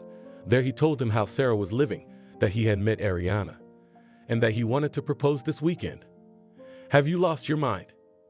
I think I have been for a long time, he smiled back. Okay, friend, I'll always be there for you. Jack clapped him on the shoulder. Lucy got up from the table and looked sadly at the photo in the wooden frame. The woman sighed sorrowfully, looking at the picture of their dead son Anthony, and wanted to go to the kitchen to boil the kettle, but suddenly changed her mind. Instead, Lucy went to Anthony's room, which she and her husband had not even cleaned since their son's death. The older woman opened the door and looked around. She walked across the room and sat down at the computer table. A Rubik's Cube caught her eye. The landlady took it in her hands and looked at it thoughtfully. Lucy didn't know yet that today spent in this room would change her and her husband's life when they found the shocking message. She took a few turns on the toy and suddenly found herself immersed in her past. Lucy was born in the countryside and had always dreamed of leaving those places. Even as a child, she made a promise to herself that as soon as she finished school, she would definitely move to the big city. And being a child, she strived to fulfill her wish. To do this, she studied well in school when her peers tried to sneak out of the house to go for a walk. And Lucy, thanks to her dream, graduated from school with a gold medal and then entered the Pedagogical Institute in Moscow. The girl perfectly understood, studying in the first year, that one desire is not enough to stay to live in the metropolis. Lucy realized that after graduating from the institute, she would have to rent housing so as not to return to the village or get successfully married to a guy who lives in this city. And the girl actually met a man who was a Muscovite. Lucy had already finished her first year and she was about to go home for summer vacation, and she decided to take a walk on the sidewalk before leaving. The girl walked thinking about how she would spend her time in the village. She was so thoughtful that she didn't notice a young man who was reading something on the bulletin board. Lucy pushed the guy and immediately stopped. The girl looked at the man in surprise and hesitantly said, I didn't hurt you. With your seductive appearance would be better bruised, said the stranger with a smile. Don't be sly about looks. Who made you think of yourself in a negative way? The man smiled in surprise. I have a very ordinary appearance, a potato nose, and I have a lot of pigtails, sadly said the girl, who was really complex about her appearance. When she was at school, she often heard her peers calling her ugly duckling behind her back. You shouldn't feel that way about yourself. Your freckles look good on you, and your nose is not a potato, but a little upturned, which is also very nice, replied the young man and immediately extended his hand. My name is John. Let's get acquainted, and I'll tell you right away that I don't bite, and you shouldn't be afraid of me. I'm Lucy. Actually, I was not even scared, but thanks for the warning. It was interesting to hear about it at the beginning of the acquaintance. You're a really beautiful girl, and don't deny it. I'm really, really glad you pushed me and not the other guy. I'll explain why I'm saying this, because if you had pushed the other guy, I wouldn't have had a chance to meet you. Now that we're talking, let's take a walk and you can tell me all about yourself. I'd like to suggest that we switch to you right away. I don't like to shout, John said. The girl nodded in response. The young people continued their walk together. From a new acquaintance, Lucy learned that the man was 27 years old, was not married, lives with his mother in a 2-room apartment. He works as a programmer in a small firm, likes to swim in the pool and occasionally visit the racetrack. After a while, Lucy said that she had to go to the hostel and John saw the girl off. Before leaving, John asked Lucy for her phone number and promised that he would call her again today. The girl smiled in response and then went to the dormitory. The couple began to meet from that day, but soon Valentina had to leave Washington because the summer vacation began. John begged the girl to stay in the city, but she refused, explaining to the young man that her parents would misunderstand her. On the day of departure, the man standing on the platform made a marriage proposal to the girl and at the same time stretched out a thin wedding ring. And on the same day, the couple kissed for the first time. Lucy responded to John's proposal with consent. Already sitting in the carriage, she thought that now she had the status of a bride, and she was pleased to realize it. The girl left reluctantly because her favorite person remained in Moscow, and she was already sure of her feelings. As soon as Lucy arrived in the village, she immediately informed her parents that she had a fiancé. Her mother and father took the news with joy, and in response wished her daughter happiness. Summer vacation flew by and Lucy returned to Washington, where she was met by John. The young man hugged the girl on the platform and kissed her on the lips. And then the man said, "Today you should rest after the road, so I'll escort you to the dormitory. But tomorrow you should tune up for a trip to my house. I'm going to introduce you to my mom. I warn you that she is a person with a difficult character, so be prepared for everything." I wish you hadn't said that. I'm starting to get scared. Why don't we wait to meet her? Because we still have time. Why would you be scared? I'll be right here with you. And I can assure you that my mom doesn't bite, so you don't have to be afraid. She's just a very unconventional person, but you'll realize that when you get to know her, everything will be just fine. Don't worry. The next day, John came to pick up the girl and they went to his house. Lucy was very worried about meeting her future mother-in-law. Before entering the apartment, she looked critically at herself in a small mirror and then asked the chosen one about her appearance. The man laughed in response and complimented her that she was his most beautiful bride. John opened the door with his key and invited the guest to pass. Lucy timidly stepped over the threshold, and soon a woman in a businesslike black Antonimo walked out to her. The man immediately smiled and said softly, "Mammy, here's Lucy. I told you a lot about her. Now let's get acquainted. My name is Betty. Yes, son, you told a lot about her, but you forgot to add that this person is a bad girl. I never knew my son had such bad taste." Lucy, hearing this, swallowed nervously and turned silently to the boy. Meanwhile, the young man looked seriously at his mother and clearly minting each word said, "I asked you not to be rude, and we seem to have agreed with you. Why are you scaring my fiancée from the doorstep? She scares anyone with her looks. I can see why you didn't want to show me a picture of that ugly girl. And from what I understand, you proposed to her too. You're such a fast rider. Did you remember to tell her you're a lover of women's skirts? Lucy is the most beautiful girl in the world to me, and I love her. And you, Mom, you should respect my choices. And what women's skirts are you talking about? I'd assume we have a proper introduction, not an argument from the get-go," John said clearly. "You said she was a country girl. Where are you going to take her after the wedding? Do you think I'm going to let her stay with us? You will not wait. said the landlady sternly, and then turned her gaze to the girl and mockingly said to her, "You decided to get a Moscow residence permit to get my son's brainwashing. Do not be deceived. John is a man in love, and in a couple of weeks he will forget your name. Jesus, what kind of thrift store do you pick up your clothes at? It's so last century." Lucy felt her face turning red and tears welling up in her eyes. The girl forced herself to answer, "You don't even know me, and you speak so rudely. I am ashamed of your behavior in front of your son." After these words, Lucy turned around and left the apartment. She went downstairs and cried to tears. The girl could not think that she could be met by the mother of her chosen one.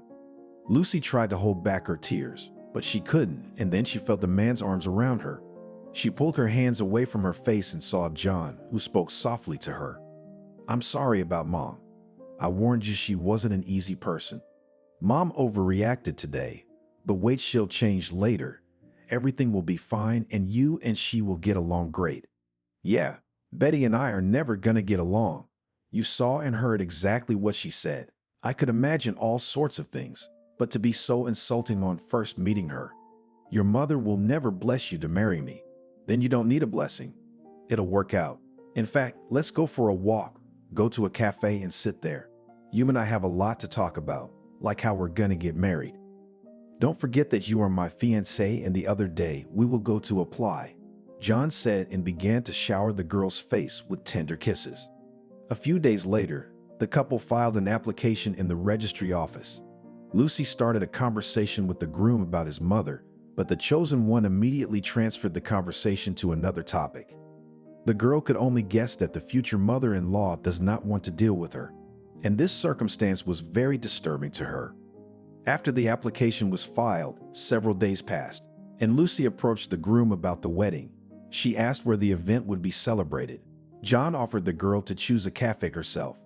Lucy laughed in response and then made a thoughtful face and quietly said, "I understand that you don't want to talk to me about your mother, but now please don't dodge the answer.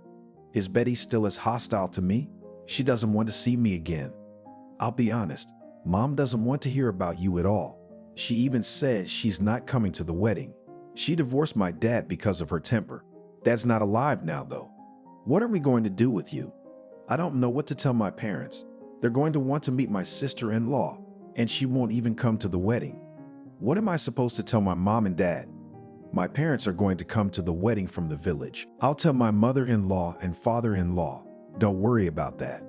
We have other things to think about right now. Finding a cheap studio apartment to move into. You realize I'm not inviting you to live with me, although you can risk living with me. But I'm afraid that you can't stand 5 minutes with my mom," said the interlocutor. "Oh, no, and I don't even want to risk it. I'm already starting to panic at the memory of meeting Betty," the girl said nervously, shrugging her shoulders. "I understand, but she's my mom, so please don't be angry with her. Perhaps time will pass, and she will change her anger into mercy. She has no one but me. You know very well that you can't change a person at this age. I can even say that because of her character she has no friends. Can you imagine how hard her life is? It's hard for me to imagine because I'm not that kind of person. And when I have a son who wants to meet his fiancée, I'll never behave that way. And don't worry, I'll always treat Betty with respect. She gave you life and you are my happiness, which I love dearly." Time flew by quickly and the long-awaited wedding day arrived. There were not many people, as the newlyweds did not have a lot of money to celebrate the solemn day. The girl's parents came to the wedding and stayed in a hotel. The wedding took place. Lucy was over the moon with happiness. The only thing that overshadowed her was that her mother-in-law did not come to the event. The girl hoped to the last that Betty would come to congratulate her only son on such a solemn event, but it did not happen. Immediately after the wedding, the newlyweds rented a one-room apartment. Lucy rejoiced in her happiness. The young woman was actually glad that she had such a wonderful husband who, contrary to the opinion of her mother, took and married her. A year passed after the wedding.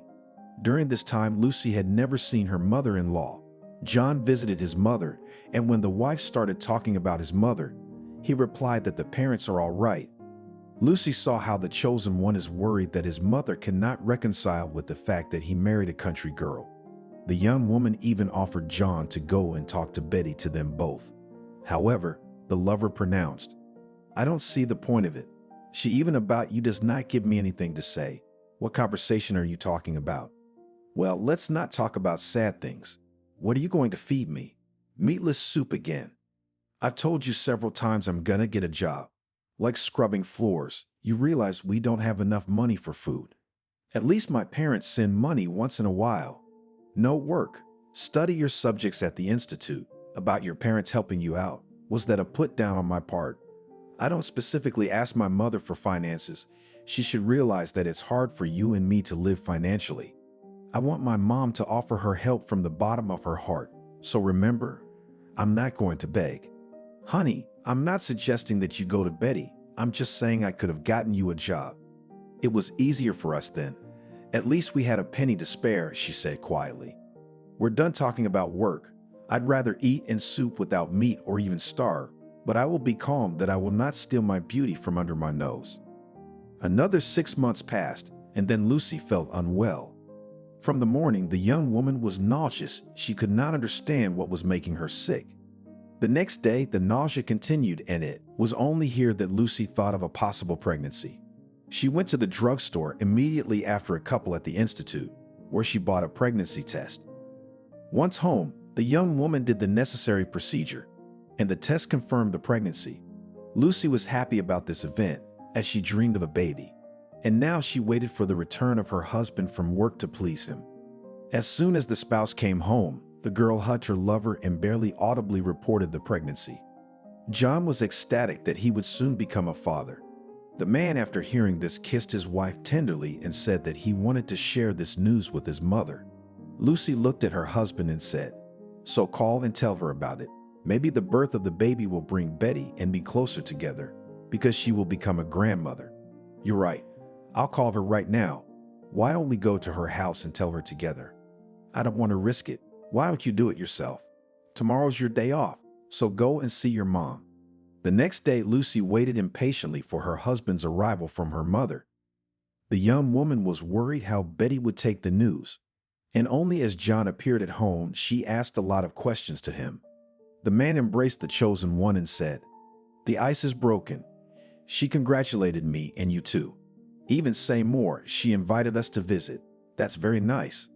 I also notified mine. They congratulate us," the young woman said joyfully. The next day, however, tragedy struck. Lucy's father died.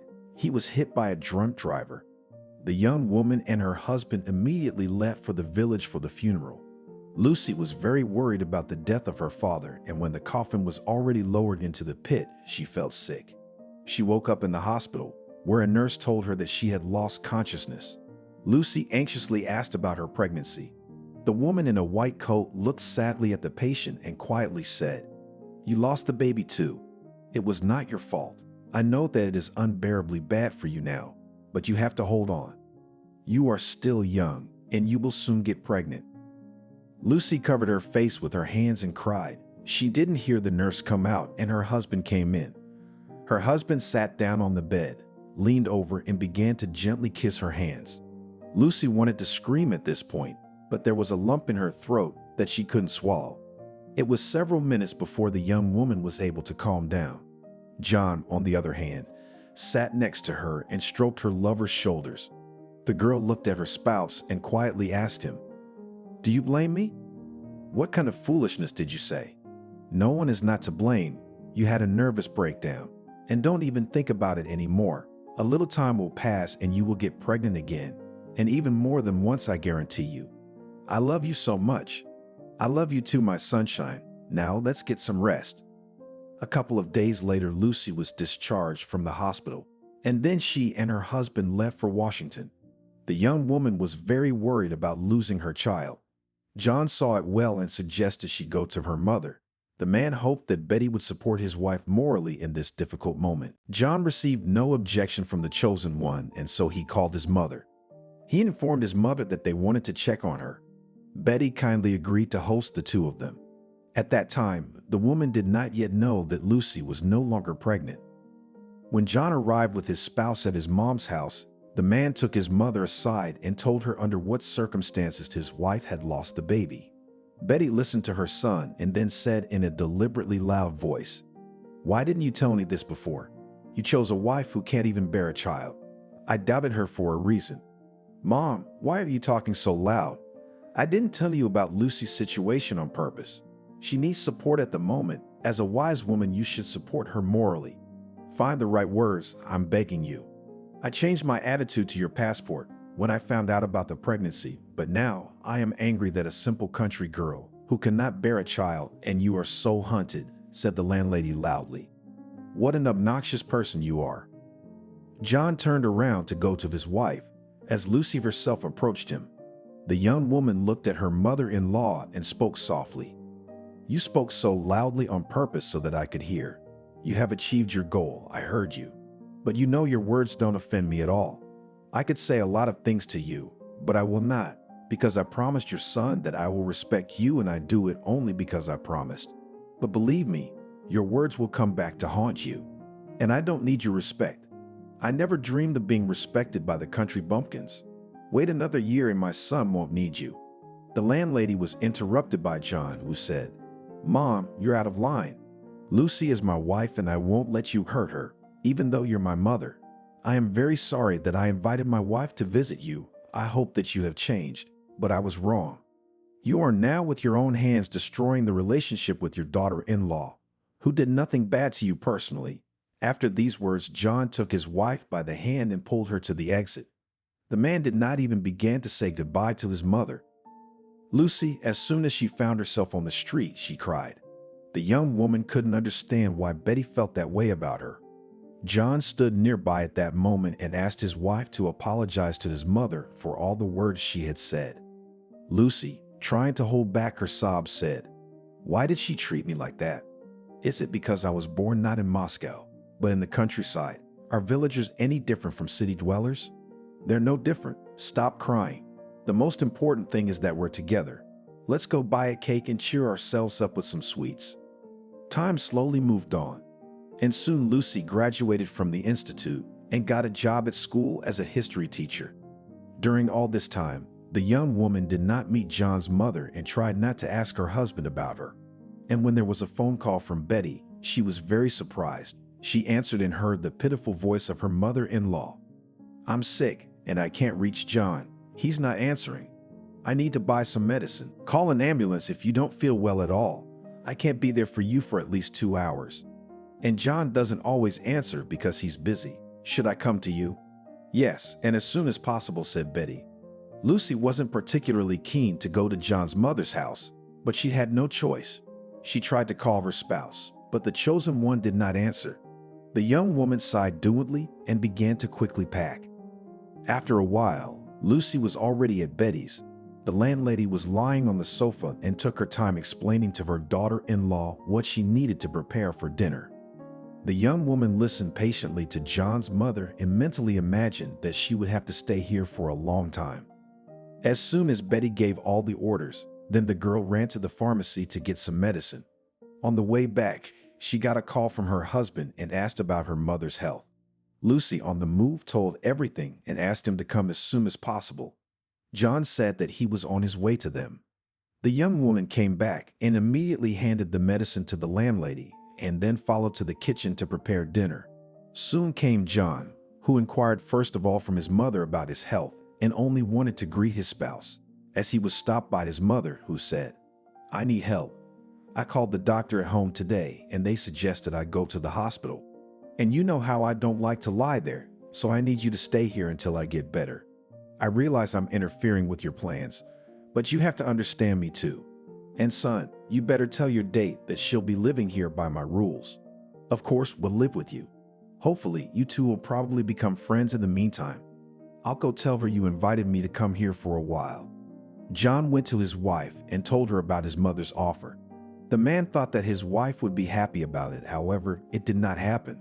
Lucy, in response, only sighed heavily. She absolutely did not want to live with her husband's mother, but she understood that it was also impossible to leave a sick woman alone. The next day, Lucy saw her husband off to work in the morning and then began to get ready herself. The girl went to the mirror and began to tint her eyelashes as she heard Betty calling her. The daughter-in-law headed towards the sick woman and approached and asked, "Did you call for me?" "Yes. If you want to talk to someone on the phone, please come out to the landing. You were talking to your mother yesterday, and I had to wait for you to finish your conversation. And the time, by the way, was already 10 o'clock in the evening, and I'm falling asleep at that time." "But I was talking softly and even more so with my mother," the girl said, perplexed. "I have my own routine, and I'm not going to change it. I'm used to having silence at home, and if there's any chatter, it's only the TV, and that's when I need it." "Are you saying that if your son calls, I have to go to the stairwell too?" "Don't be silly. I'm just letting you know that I like silence, so I'm telling you that too," the landlady said haughtily. "Okay, I heard you. What else am I not supposed to do while we're living here?" Lucy asked, barely containing her irritation. "Listen to me. Yes, and I forgot to tell you that in the morning I eat only freshly cooked oatmeal. So tomorrow before work," Betty replied. Lucy felt a wave of indignation coming over her. After all, only last night she had asked what to cook in the morning, then she was told that she could boil at her discretion. So Lucy fried scrambled eggs, and this morning there was already a statement about porridge. The young woman went to work in a bad mood. She imagined how unbearably difficult it would be for her to tolerate all sorts of such remarks from her mother-in-law. Lucy mentally prayed to God that Betty would recover as soon as possible and she and her husband would return to their rented accommodation. It had been 7 days since John's mother had been ill. During this time, Lucy had heard many caustic remarks from the old woman. However, the girl stoically endured all reproaches and did not try to enter into a dialogue with the landlady. She was even able to bear a barbed reproach from Betty that she had not been able to get pregnant for so long. The topic of children was especially painful for Lucy because in fact she and her husband had nothing. And the young woman had already been repeatedly examined together with John, but the doctors spread their hands and said that everything was fine with their health. Betty knew about it from her son, and the old woman did not hesitate to jab her daughter-in-law with it. A few more days passed and John's mother reported that she was much better. For Lucy, this news was a delight. The young woman breathed a sigh of relief, because now finally the nightmare that she does everything wrong and through the stump will be over. The young woman immediately packed her things and offered her husband to leave the same day. John looked at his spouse with surprise and said, "Let's live a few more days. It seemed to me that you and my mother found common ground. I even wanted to offer you to live here, so we can save money. You seem to think we were friends with your mom. I don't want to be bullied every day anymore. You can stay, but I'm leaving right now." "What's gotten into you?" "All right, we'll do it tonight, but don't be so nervous." "We don't need to fight over nothing," John said, perplexed.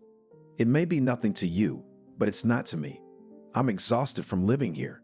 I promised you I wouldn't stir up trouble with Betty, and I kept that promise.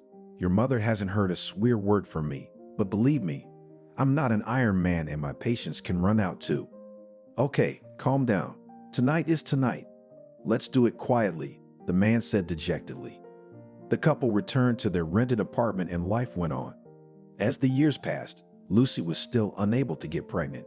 She often looked at her students and mentally asked the Almighty to give her the opportunity to become a mom at least once. But time passed and her wish was not fulfilled. Valentina was repeatedly called by her mother and constantly asked when she would give her a grandson or granddaughter. These conversations drove her to sobs, and then her husband began to stick to a bottle of white.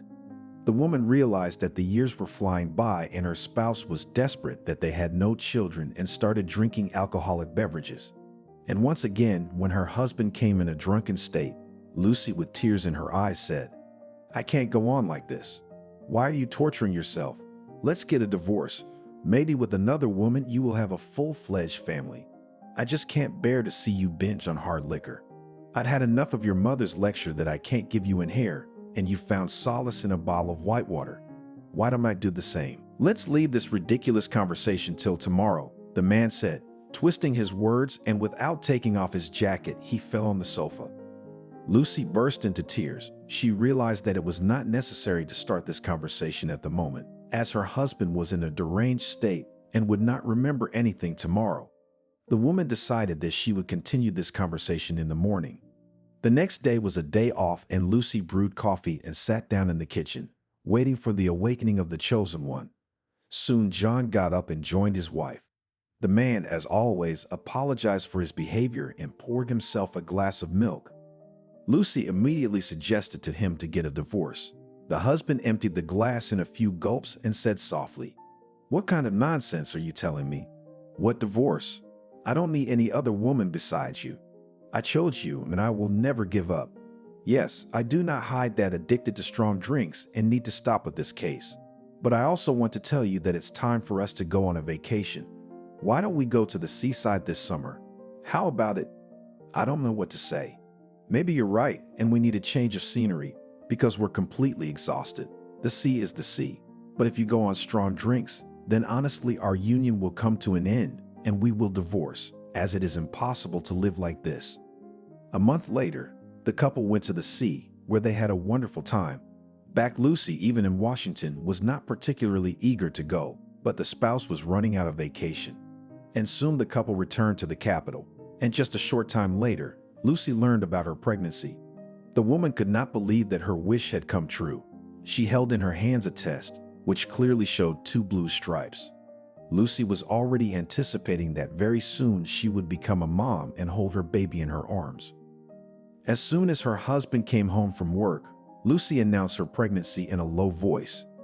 The man shook his head and asked why she decided so, and then she solemnly handed him the test. John turned the result in his hands and for some reason whispered, "What if this test is a lie? There's no such thing, but it's possible. Run and buy another one and then you will be 100% sure. Only buy another company," said the happy woman. The man, having heard the request of his wife, rushed to fulfill it unconditionally, and literally in 20 minutes handed his wife the test. The woman immediately went to the bathroom, where she did the necessary procedure. And soon she came out and proudly handed over a second test, which also clearly showed blue stripes. John was unspeakably happy and began to circle the chosen one around the room. When the first joy passed, the head of the family immediately suggested that his wife quit her job. Lucy looked at him with bewilderment and asked, "Why on earth should I stop working?" "So you do not worry about your students for nothing. We cannot take risks. I need to make sure that you are not nervous, and I will be calm in the case when you stay at home." "You're talking nonsense. I don't get nervous at school. You better think about how you're going to tell your mother about this. Tomorrow, I'll go and check on her and tell her the good news.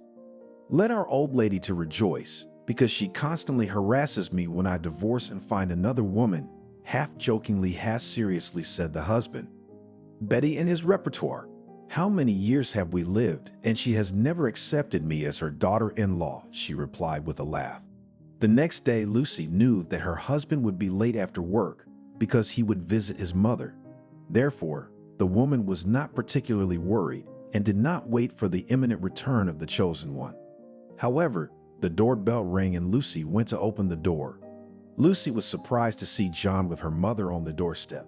Lucy only wanted to ask something, but she was prevented from doing so by Betty, who held out her hands and said, "Come here and I'll give you a hug. My son called me this morning and told me the news. I asked him to wait for me at work, and here we have made you a pleasant surprise. We're standing in front of you. By the way, I even bought a cake to celebrate. You've amazed me so much, I don't know what to say. You seem to me an impregnable fortress, and now deign for so many years to come to our rented apartment," embarrassed daughter-in-law said. "Well, do not grumble, or I'll change grace to anger. I actually am with a proposal to you. Enough of you from house to house jumping. Why don't you just move in with me? I think we can still get along. I promise you, sister-in-law, that I'll be more cooperative. But you must listen to me," said Betty. "You never cease to amaze me today. I feel as if the world has completely turned upside down," Lucy said, a little frightened, and then suggested that they continue the conversation in the kitchen. A month later, the couple moved in with Betty. Lucy was not very eager to move in with her mother-in-law, as she did not believe that a person could change overnight. At first, there were clashes between the women, but over time, Lucy got used to communicating with the landlady. By the time of childbirth, she even called her mother-in-law Mom, which pleased her husband. Soon a strong baby was born, which the couple named Anthony. The boy grew up an active and healthy child. Lucy with pleasure fiddled with the child, It gave her pleasure to watch how the Sonny every day makes new achievements in life. When Anthony was 3 years old, he was put in kindergarten so that the boy learned to communicate with peers. Betty was against it, but the parents insisted on their own and never regretted their decision, as the kid told with passion about the time spent in kindergarten and reported all the details of the boy, desperately gesticulating, which often made adults laugh. The years slowly flew by. Anthony's parents continued to work. The boy went to kindergarten, from where he was alternately taken then Betty and Lucy. Mother-in-law with special care treated her grandson, which is very unspeakably pleased daughter-in-law. The daughter-in-law was worried for one thing that the landlady would pass on to her son her bad habits, so the woman often said to her husband, "Maybe you talk to your mother and ask her to say less obscenities in front of the child." "What nonsense are you talking about? Look at the way Anthony's reaching out to his grandmother. I get the feeling he's more interested in my mother than his own parents. That's what I'm afraid that my son when he grows up will start calling me a country bumpkin," said the wife arrogantly. However, time moved forward quietly and Lucy noted that the mother-in-law is actually great with her grandson. The old woman turned out to be a born inventor. She, together with Anthony, made various fakes out of various improvised materials, which were then taken to the kindergarten. When Anthony was 7 years old, Harry's mother died suddenly. The son was very worried about the absence of a native person. Lucy also mourned the passing of her mother-in-law. She had grown close to Betty over the past few years and was quite accustomed to taking caustic jokes in her address. Time flew by imperceptibly, and soon Anthony finished school and was preparing to enter a higher institution. The young man dreamed of following in his mother's footsteps and working as a teacher of algebra and geometry. Parents approved of their son's choice. Anthony soon entered the institute. The boy studied for 6 months and came home in a pensive mood. The mother immediately noticed this state in her son, so she politely asked what he had happened. The young man hesitantly said in reply, "I think I have fallen in love." "That's wonderful. I just hope that you are not going to go to the registry office tomorrow." "Mom, you're being ironic, but I'm being serious. I can't get that girl out of my head." We met in a cafe. She was drinking a milkshake alone and looking sadly out the window. I admired her profile and came over to meet her. When Sarah turned to me, on the second part of her face, I immediately saw a scar that stretched from her temple to the middle of her cheek. I purely involuntarily flinched and the girl grinned and turned away from me again. I felt like an idiot at that moment because I had made it clear to Sarah that her face was disfigured. I stood there silently for a few minutes, not knowing what to do, and after a while she just told me to leave. It was only after that that I could offer to meet her, because I couldn't just walk away. "And what happened next?" the mother asked with interest. "Mom, you asked such a childish question." "Naturally acquaintance." Sarah told me about herself, and I in turn about myself. Then we just went for a walk, and I walked her home. We've been talking for almost a month now, and only now I realized that this person is very dear to me, my son said thoughtfully. "You need to pull everything out of you. Why don't you tell about your chosen one, who she is, where she studies, what kind of family?" answered the mother and looked at her son carefully after this phrase. The young man only wanted to answer as his father returned from the store. John walked into the room and looked at his household. The head of the family said in astonishment, "What's going on here? I must have missed something, because you are sitting in silence and Anthony is not rushing to the evening walk, as he has been doing lately." The guy thinks his parents have gotten older and they are watching with redoubled interest at their offspring's behavior. "John, you missed a lot, namely the story of our son's feelings for a young lady, but our boy did not have time to tell us much about the girl, because your arrival cut him off at half a word," replied his wife with a smile. "Very interesting. Anthony, let me sit next to you and listen to who my son fell in love with. You are not a young man anymore and you know what to say to the fair sex only in one case, when you are sure of your feelings," John said and looked at the boy without any smile. Anthony gathered his courage and told his mother and father about his beloved. From the narration, the parents learned that the girl works as a salesperson in a cell phone store. Sarah is 19 years old and lives with her grandmother. The chosen one of the son of her parents does not remember her parents since they died when she was 6 years old. The girl was raised by her maternal grandmother. Lucy, after her son's story, asked him when he was going to bring Sarah to meet her. It was as if the boy had been waiting for this question and immediately promptly replied that he planned to do it tomorrow. The woman nodded in response and said that she should think of something special to make for tomorrow then. Shortly after this conversation, Anthony left to meet his lover, and Lucy turned to her husband. "Don't you think that our boy is a little early for a serious relationship? Because he only recently turned 19 years old. How old were you when you fell in love with me?" "I was the same age," laughingly replied the head of the family. "You are wrong and not serious. Perhaps you forgot that girls grow up before guys, so you gave an example of an unfortunate situation. It just seems to me that your son is still just a first crush, not real feelings. Why haven't you talked to him alone about it?" "We don't have to guess and guess now. Time will tell. And now let's think about what you will cook interesting on the occasion of acquaintance with the beloved son," calmly replied the husband. Lucy jokingly threatened her husband with her fist and began to list her specialties, which she was good at in particular. John listened to his wife, and when she said about the duck stuffed with apples, he immediately stopped her. The wife laughed and threatened her fist again, adding, "You always choose duck, as a big meat eater and our son all in you went to taste. Then tomorrow we'll see if Anthony's taste is the same from the looks of it." "I've been in love with one person for many years," the head of the family said with a laugh. As soon as Lucy heard this, she immediately became serious. The woman told her husband about the scar on her face and asked his husband not to look at Sarah at the first meeting, so as not to embarrass her, as his son did at the first meeting. John did not contradict his spouse and agreed. The man only asked how the girl got this scar. The wife did not answer, as she did not know anything about it.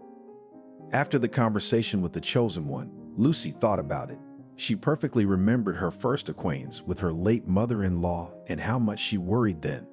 Therefore, the woman decided for herself that in no way would not let her son's chosen one realize that she cared about the girl's appearance. Lucy would not want to cause Anthony's beloved the same suffering that she received in the distant past from John's mother. The next day, the acquaintance took place. Lucy, as promised to her husband, baked a duck in the oven and cooked mashed potatoes as a side dish. The head of the family bought a carrot-top cake for the occasion. And when Anthony and the girl came, the festive table was already set. Lucy politely asked the guests minor questions about work hobbies. The chosen one of her son tactfully answered and behaved quite appropriately. Sarah tried not to be embarrassed when she occasionally threw glances at her, but the girl hardly managed it. She no and became crimson. Lucy felt genuinely sorry for the guest at this point, and she decided to help her get rid of her embarrassment. The older woman turned to Sarah. "I can see that you are very worried. I can see that with the naked eye, and I can guess why you're doing this because of your scar. But let me tell you that my husband and I, for example, are attracted not by a charming appearance, but by the soul of a person. So don't be embarrassed when we look at you. Very soon I think we will become friends and you will understand my words." Sarah, nervously at the phrase of the interlocutor, rubbed the edge of her blouse. The girl felt that she was blushing again and it made her uncomfortable. And then the guest suddenly spoke. "Yes, I have a disfigured face, but it's not my fault. It just always seems to me that when people look at me closely, they either mock me in their hearts or pity me immensely, and I don't want that at all. And maybe you're right that we'll become friends. I'd like that too, but it's too early to tell. Nobody's accusing you of anything, and they're not going to. Our son likes you, and that's the most important thing. And take my word for it that my husband and I are not going to mock you." Lucy tactfully replied and slid a plate with the cake to the girl, suggesting that she start eating the sweet treat. "Thank you, but I'm really full of your duck, which is cooked just marvelously. My grandmother cannot bake, so I'll be sure to get your recipe. And now, not to go back to the scar, I'll tell you about it in a nutshell, because I know you'll ask about it in the future. It happened a year ago when I was coming home from a friend's house. It was the beginning of 10 in the evening. The time was still late, and I was walking calmly, as in one of the alleyways to me jumped two guys. One of the thugs had a broken bottle in his hand, and like any other girl, I screamed out loud in fright. One of the guys started tearing my blouse, and the other one told me to shut up with the bottle. But I was not going to give up so easily and kept on screaming. And then one of the bandits slashed me in the face with a bottle. And then I vaguely remember. I saw several strong men who rushed to my rescue, and I woke up in the hospital when my cheek was stitched up.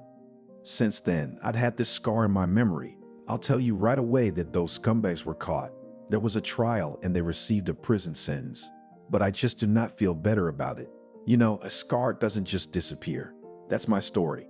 The head of the family sat with his spouse and son and listened to the guest's story in silence. The first to break the silence was Lucy, who tried to cheer up Sarah with words. Don't worry, it's all behind you now. And the scar is nothing to worry about. You just think about what these hooligans could do. The main thing is that they were punished and are responsible for it, and in the near future will not do such things. And in general, let's talk about positive topics. I suggest that you write down the recipe for cooking duck so that your grandmother can feed you deliciously on any of the holidays. Sarah stayed a while longer and then went home. Anthony warned his parents that he would see the girl off and be a little late. The mother waved back with a smile, and as soon as the front door closed behind her son, she immediately turned to her husband with a question about whether he liked Anthony's girlfriend. The husband was silent for a while, and then answered, I saw in her quite an adequate and reasonable person. She is not broken, as now likes to communicate with the current youth. She has no gesture and other feminine things. In general, I can't say anything bad about the girl at this stage of acquaintance. What do you think about it? Sarah seemed vulnerable to me, but maybe that's a misleading first impression. You know, the most important thing for you and me is that they love and respect each other. That's the only way they can both build a strong family down the road. Like you said, time will tell. Let's wait and see. A couple of months passed after the meeting. During this time, Anthony managed to get acquainted with the grandmother of the chosen one and to get her favor. Sarah visited her lover a couple more times, and Lucy already clearly realized that the young people are going to soon start living together. As here, Anthony came home gloomy and reported that he broke up with a girl. The mother of the guy looked at her son in bewilderment and asked him to explain himself. Anthony replied that he did not want to talk about this topic at the moment. The woman did not bother her son with questions. She decided that the guy himself will tell everything when the time comes. However, a week passed, and Anthony still came home after school and did not go anywhere else. Lucy again tried to talk to her son about Sarah, but Anthony again avoided answering. And then the woman turned to her husband to talk to the native child man to man. The woman told her husband, You are a father, and maybe your boy will confess everything that they have with the girl happened there. You see how he suffers. I just heartbreaks from worrying about him. That same evening, John came into his son's room and said softly that he was worried about Anthony and Sarah, adding that his mother was nervous. Anthony asked his father to change the topic of conversation, but the head of the family was adamant and made it clear to his son. Until he hears the answers to his questions, he will not go anywhere. Meanwhile, Lucy sat in the hall and waited for the end of the conversation. The woman was actually worried about the emotional state of her child. She even wanted to go to the door to overhear the dialogue between the two men, but immediately forced herself to throw such an idea out of her thoughts. Soon John came out of his son's room and went to the kitchen. His wife hurried after him, and only there the woman with anxiety in her voice said, Come on, tell me quickly. I already thought that you sat down to watch a soccer match there, that you were so long. You could have wrapped up the conversation faster, so that I'm not nervous here. What can I tell you? Sarah was a jealous girl. She used to give Anthony a hard time for looking at another girl, for getting a phone call from a classmate. In the end, all this bored Anthony and he proposed to break up. Sarah got the idea and doesn't make contact anymore. That's our son walking around like a black cloud. It's a corny story, and I don't even have a comment on it. Whoa, wait. But Anthony's really committed to Sarah, and it shows. You need to talk to the girl. Make it clear that it's stupid to be jealous over nothing. You probably didn't realize there was a way to reconcile through conversation. You need to get the girl's phone number from your son. You can see how he's suffering. You're an interesting woman, and if Anthony does not want to give Sarah's number, then what do you propose me to force the numbers out of him? You're not a stupid man. The first gray hair has already appeared. You just have to find such words that Anthony gave you Sarah's number and do it today, because I want to meet the girl tomorrow. The man looked at his wife with an incomprehensible look. However, Lucy frowned her eyebrows, which meant that her wife would not back down. John again went to his son's room and after a while returned and handed his wife a piece of paper on which the girl's number was written down. Lucy called Sarah from work the next day and asked for a meeting. The girl did not refuse and soon they were both sitting in a cafe, drinking coffee. Anthony's mother first asked the interlocutor how she was doing and then said without preamble, "I know that you are in quarrel with my son and the reason for your separation is also known. Can I ask you why you think Anthony is unfaithful to you? I just want you to be honest with me, because I don't like falseness in communication. I'm tired of him looking at other girls when we're out walking, and how many times he gets a call from Julia, and she's always sweet-talking him. Do you think that's normal? I, for one, don't like it. I told him about it repeatedly, but he paid no attention and I'm tired of it." Sarah replied indignantly, "But wait, girl. All that you just reported, it is not a fact that Anthony has other relationships. He's probably getting a call from a classmate, and they're obviously talking about school. Just realize that you can't just jump the gun like that. You need to meet and express your grievances with each other. That's the only way you'll be able to reach an understanding. And I can see that you're completely ignoring Anthony. Maybe it's not because you're jealous, but because you don't like him anymore and you're just cold to him. I find it offensive when my young man walks next to me and looks at blondes or brunettes. I don't know what Anthony told you, but it's not my fault we broke up. And I didn't get cold to him. I just have my own female pride, which I won't let anyone trample on," the girl said with tears in her eyes. "You calm down now. Let's make a deal with you so that I will talk to my son, and then you both sit down peacefully at the negotiating table. It's just that I can see how Anthony's suffering and so can you. How did you ever envision a life together after that? Realize that everything is not smooth. There must be bumps, and only a woman with her cunning can completely tame a man. Are you willing to accept this offer to meet Anthony?" "Okay, but only on one condition, that he turns first," Sarah replied quietly. Lucy returned home later than usual that day. The husband knew that his wife would have a conversation with the girl, but Anthony was surprised to see his mother coming home from work much later. The boy looked at his mother questioningly. The woman knew perfectly well what she wanted to ask her son, and only Anthony wanted to ask the question, as Lucy softly spoke. "I went out with your girlfriend. Isn't it funny to you that you two loving people are pissing each other off over nothing? You're giving her a reason to be jealous and she's falling for it. Why do you look at other girls when you're out with her? For example, I wouldn't like it if your father looked at Masha, Klava, or Sveta while walking with me. Stop it, Mom. I only once looked at a girl. I thought it was my former classmate and explained it to Sarah, but she doesn't want to hear anything. She made a tragedy out of this isolated incident, and about Lita calling, it's a disaster. My classmate and I just talk. There are no taboo topics. Okay, son, call your girlfriend and try to talk. I don't have anything else to advise you." Anthony answered his mother with an affirmative nod, and at the same moment he got ready and went out. Lucy guessed that her son had gone to Sarah to talk to her. The woman mentally wished the boy good luck, and only then reported her conversation to her husband, who was patiently waiting for news from his wife. The young man made up with his beloved and was again always in good spirits. Lucy was sincerely happy for her son. However, the joy was short-lived. After a couple of months again, there was a conflict situation and the young people quarreled. The reason for the spat was again Sarah's jealousy. Anthony's mother did not know how to establish relations between young people. Lucy even went to talk to the girl's grandmother to influence her granddaughter.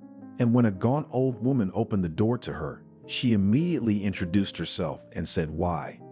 I'm Anthony's mom and I'd like to talk to you, Natalie, about Sarah. Maybe you could have a conversation with your granddaughter. I mean, they love each other, but they can't get along. Sarah's always picking on the guy, and the guy freaks out and walks around like a black cloud with no mood. Yeah, I've talked to my granddaughter and Anthony, but it's all to no avail. I can only assume that Sarah is complex about her looks, and that's why she's acting like this. And Anthony can't say no to Julia, who's always calling.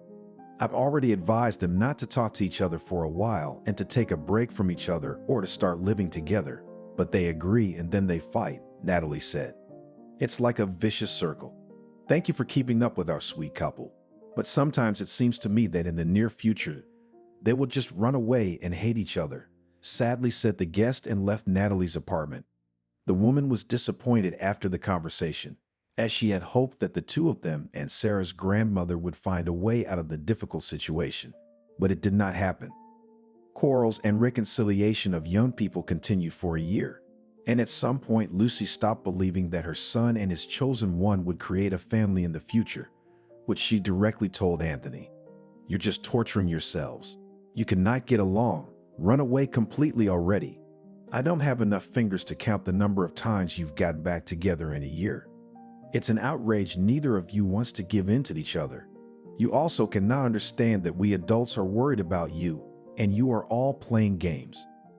The young man listened attentively and then looked seriously at his mother and calmly said, "We will not make up again.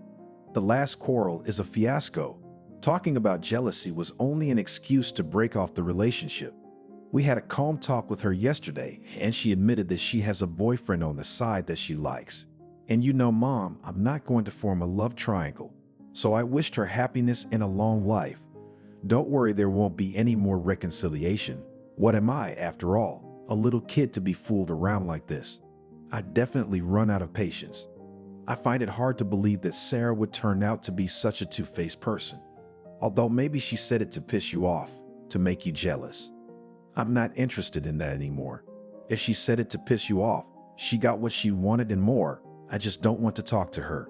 Son, don't worry, you'll meet the only one who will make you happy. Look at your classmate Lita, who calls you a lot. I think she has a soft spot for you. Now I want to be without any relationship. So let's not talk about this topic for a while, and especially do not call me the name Sarah. I do not want to know anything about her." Time moved on leisurely. Soon Anthony's parents retired, and he finished his studies at the institute and got a job at the school where his mother had taught before. During this time, the young man tried to arrange a personal life with two girls, but he did not succeed. About Sarah, Anthony never again remembered and did not start a conversation about her. Lucy now dreamed of her son finding a woman and becoming a family man. She often started talking to Anthony about it, but the guy only joked about it. And so when the woman once again started a conversation about family, the young man suddenly interrupted his mother and asked, "Where can you get a large sum of money?" "Strange question. In the bank at interest," replied the mother. "I see. What was the question about? You never asked just like that," the elderly woman said, perplexed. "All Mammy changed the subject," the boy said sharply. Since that day, Lucy noticed that her son again comes home without mood. The woman thought that most likely there were problems on the personal front again. She tried to talk to Anthony, forced to talk to her son and her husband, but all attempts to find out the cause of the disgusting mood were unsuccessful. It had been a month since Anthony was often late after work and came in quite late. Lucy was very worried about her son. Her female intuition suggested that the boy had some serious problems, but he did not want to worry his parents. And when the son came home with a black eye, the mother sounded the alarm and nervously turned to Anthony. "And this is you telling me that you are doing well?" "No, son, you're going to talk to me today, and I'm not going to let you go. You can take my word for it. Maybe you're seeing a married woman or someone's taking money out of you. Just say the word, and your father and I will go straight to the police. Let the law enforcement agencies take care of it. That's what they're for, to restore order in the country. Mommy, please don't worry. I'm not dating a married lady and no one is extorting money from me.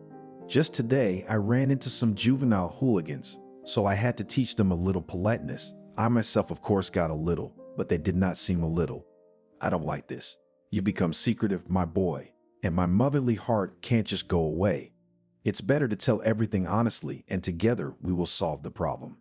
However, the young man did not answer his mother, but only affectionately embraced the woman and went to his room. Lucy sighed heavily and mentally asked the Lord that everything would get better in Anthony's life.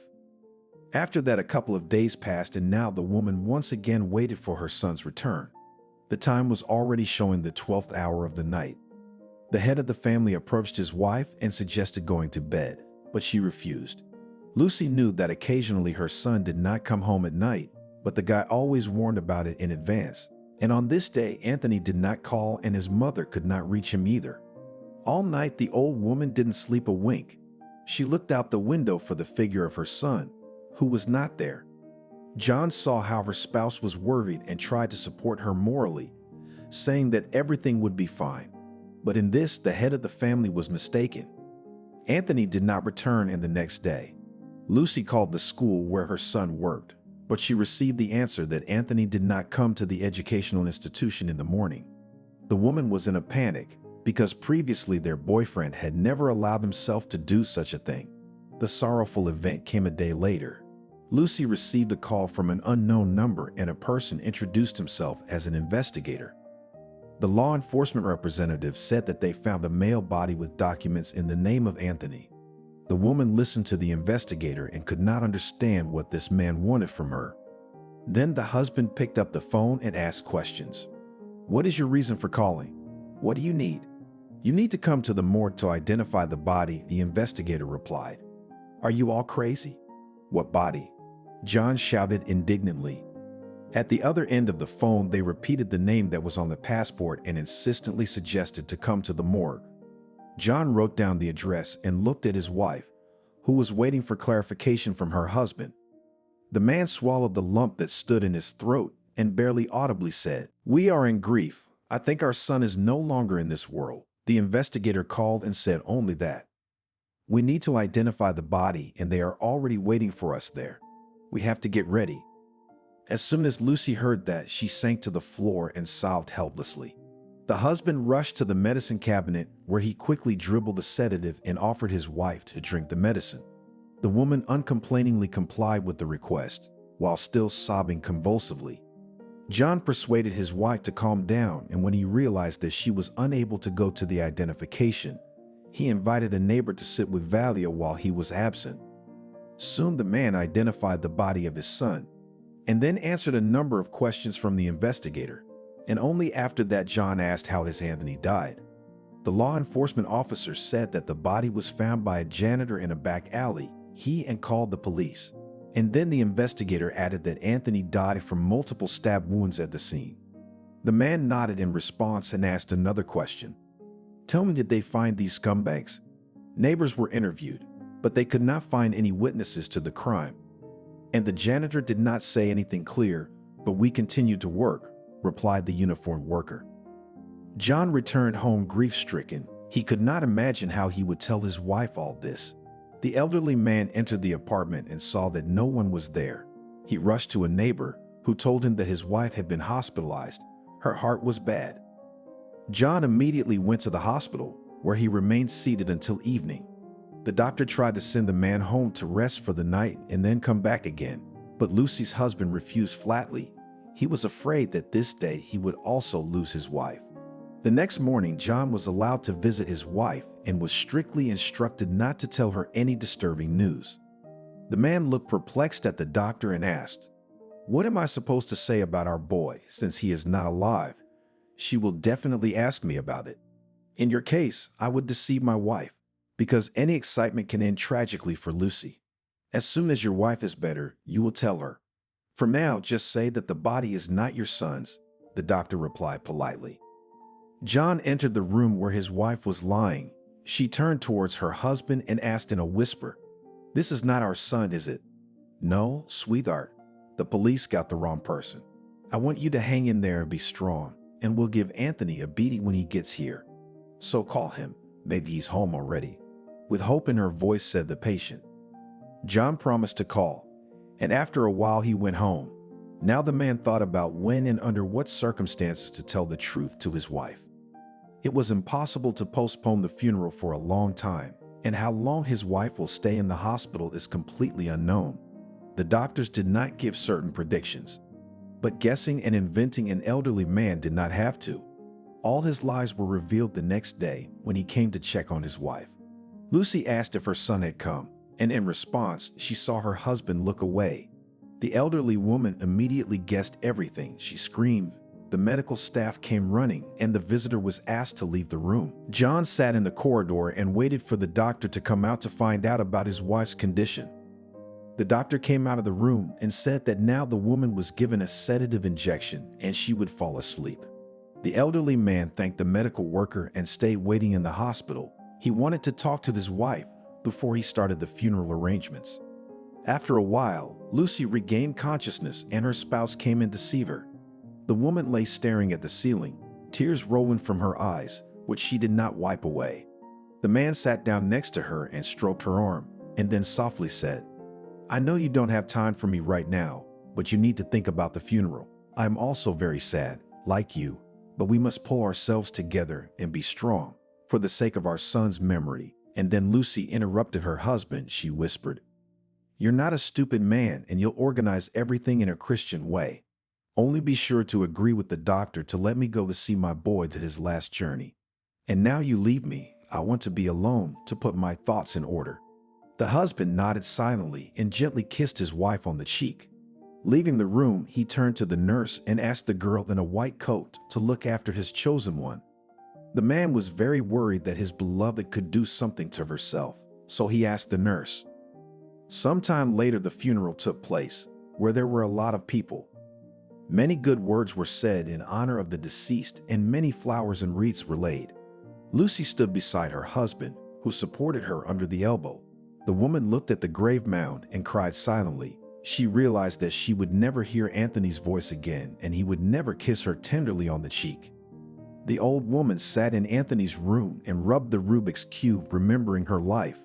She was distracted from thinking by the voice of her husband, who came in quietly and quietly said, "Decided to sorrow a little alone? I'm looking for you, and you're in your son's room. You know, John, you and I kept everything in Anthony's room. Why don't we clean it up?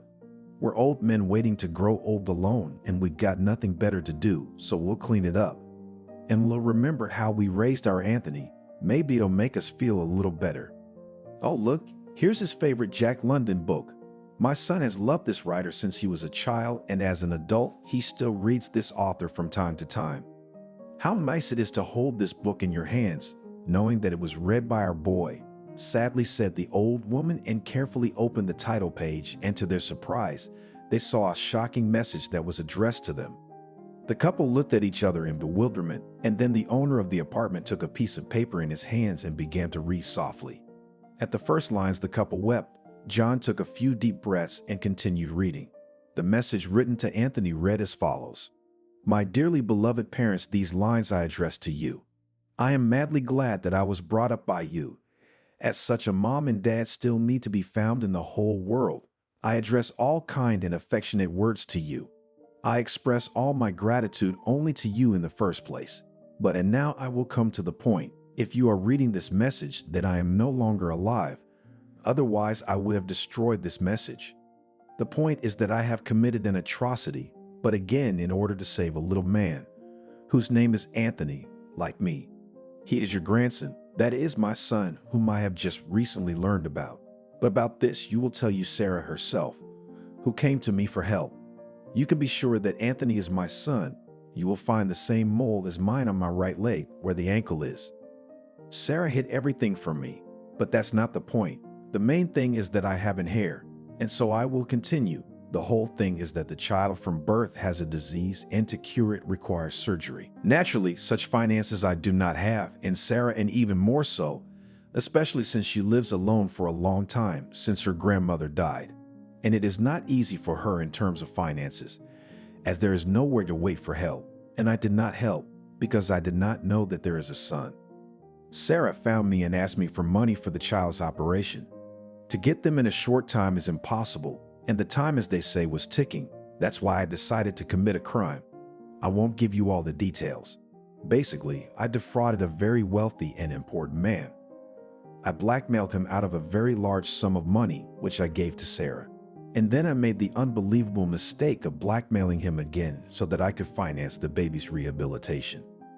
That's when I realized I shouldn't have done it, but there was no turning back, and I became an unnecessary witness from that moment on. I was well aware that I was walking on a knife edge, but I had no choice in the situation. I'm very sorry for the way things turned out. I'm asking you to help Sarah, because she has no one else but you and my son. I forgave her for the lie, as I continued to love her all these years. That's why I didn't have relationships with other girls. P.S. I love you a lot. Don't grieve for me. Little Anthony still needs you and you need him. I know you will get along great with your grandson and his mom. and may she be happy and find someone else in her life who will love her as I did. Don't tell her I'm gone. I don't want her to blame herself in the future. Let her think that I've gone to another city and I'm happy there." The stunned parents sat in silence and digested the message they had read. None of them expected that they would find this note and that it would contain so much information. The first to break the silence was Lucy, who said through sobs, "He asked me for money and I said only in the bank. From then on, I began to notice that my son wasn't doing well. And then when he was beaten, I also realized that not everything is not smooth with our boy. I'm such a bad mother for not recognizing my own son's troubles. I'm going to blame myself for the rest of my life for not being able to help our boy in time." "Honey, stop beating yourself up. It's not your fault. I'm more interested in why Sarah hid the fact that she was pregnant with Anthony's baby. It's not fair to the boy's father. We've wasted so much time and we could have been babysitting. That makes the kid about 5 years old. We need to talk to this girl right away." Lucy took the message from her husband's hands and gently pressed it to her chest.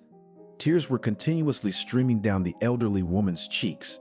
She brought the note to her eyes and began to reread it. John looked anxiously at his spouse at this moment, the man worried that his wife might become ill with her heart. With the first impressions from reading the shocking message passed, Lucy looked at her spouse puzzled and said with horror that she did not have Sarah's number. The man coughed and reminded his wife that she had gone to visit the girl to talk to her grandmother. The older woman thought for a moment and then slapped her forehead with the words, "That's right, I was talking to her grandmother. You see how old age has crept up on us unnoticed. But wait, it's uncomfortable without warning. Why are you talking nonsense again? You're Anthony the grandmother and I'm the grandfather. We'll buy candy, fruit, a cool radio-controlled car and come visit. Let's do it today. It's not too late. By the way, we need to talk to you about Anthony telling Sarah not to say anything about being dead. Do you think that's right?" John said. "I think it's right to tell, but I think it's right to keep the reason about the money out of it. She'll really feel bad that Anthony died for the sake of her son. Although I do think a true parent should go to any lengths to save their child." The couple soon packed up and went shopping. The couple bought all kinds of sweets, different fruits, and a big radio-controlled racing car. And after a while, the elderly people stood near the front door trying to hear the children's voice. And then the door across the hall opened, and an old woman angrily exclaimed, "Why are you eavesdropping here? Are you trying to rob me? You crooks. At such a respectable age, and yet you still want to steal. I'll call the police." "No law enforcement. We're here to visit Sarah and Anthony. We just wanted to know if they were home or not," John said in an agitated voice. "Ah, he will. Only if they were. They're home. They just got home from daycare. When Anthony comes home from daycare, the whole neighborhood knows it." The same kid announces the news to the whole neighborhood and gesticulates desperately with his hands, the neighbor said with a chuckle. The couple looked at each other after these words of the stranger. They understood each other without words. After all, their son was returning from kindergarten in the same way.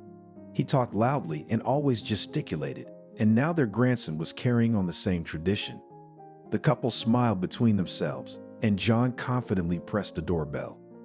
A minute or two later, they were answered by Sarah, who looked dumbfounded at the couple. The young woman hadn't expected them to come, so she didn't know what to say. Lucy had fully expected such a reaction, so she spoke first. "Hello, Sarah. Would you let us in? I think we have a lot to talk about. It's uncomfortable on the doorstep, and it's drafty in here, and Anthony's still a little... He and I had a big fight, and I told him not to come to me anymore because I have another young man. Your son freaked out and wished me luck. And then I found out sometime later that I was in an interesting position. I wanted to abort the pregnancy. Why become a single mother at this age? But I was persuaded by my grandmother not to do it. She said that the first time it is better to give birth, it is advised in gynecologists. In the end, I kept the baby and I don't regret it at all. After that, I wanted to inform Anthony about my interesting position, but Julia sent me a photo with him where she wrote that they were happy. And these pictures were not few, and it took me angry that the guy so quickly switched to another girl after the fight. And I decided that I would raise the child by my own efforts, especially with me next to my grandmother, who always came to my rescue. When Anthony was born, I immediately decided to name him after my dad, because he looks very much like him, and you can see it yourself. Even a mole in the same place. At this point, the young woman paused and looked lovingly at her son, who continued to explore the car. Sarah then turned to her guest and continued her narrative. Anthony was born weak and had a serious illness.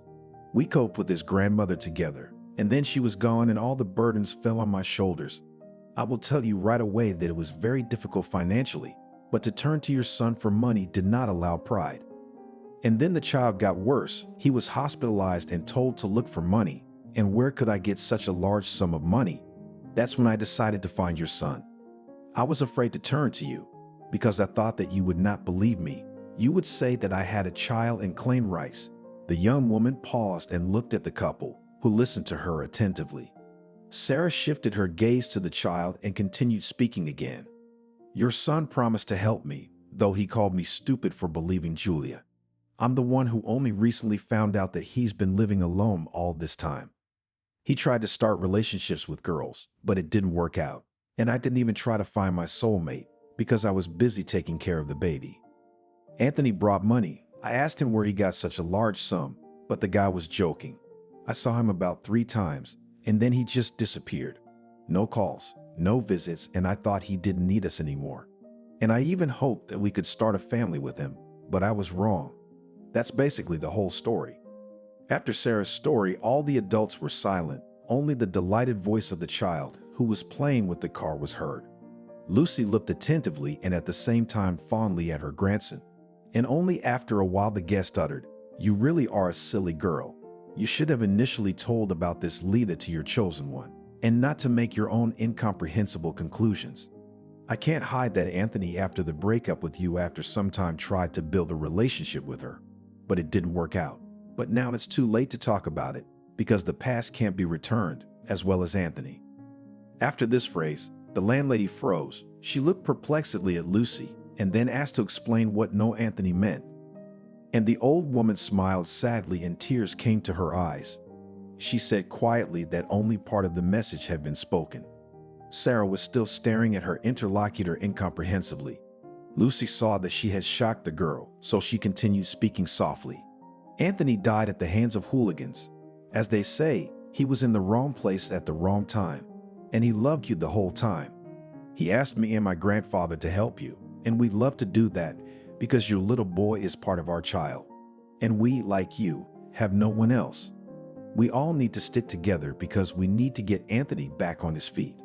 I don't suppose you're opposed to that suggestion." Sarah covered her face with her hands and cried quietly. No one said anything else to the young woman.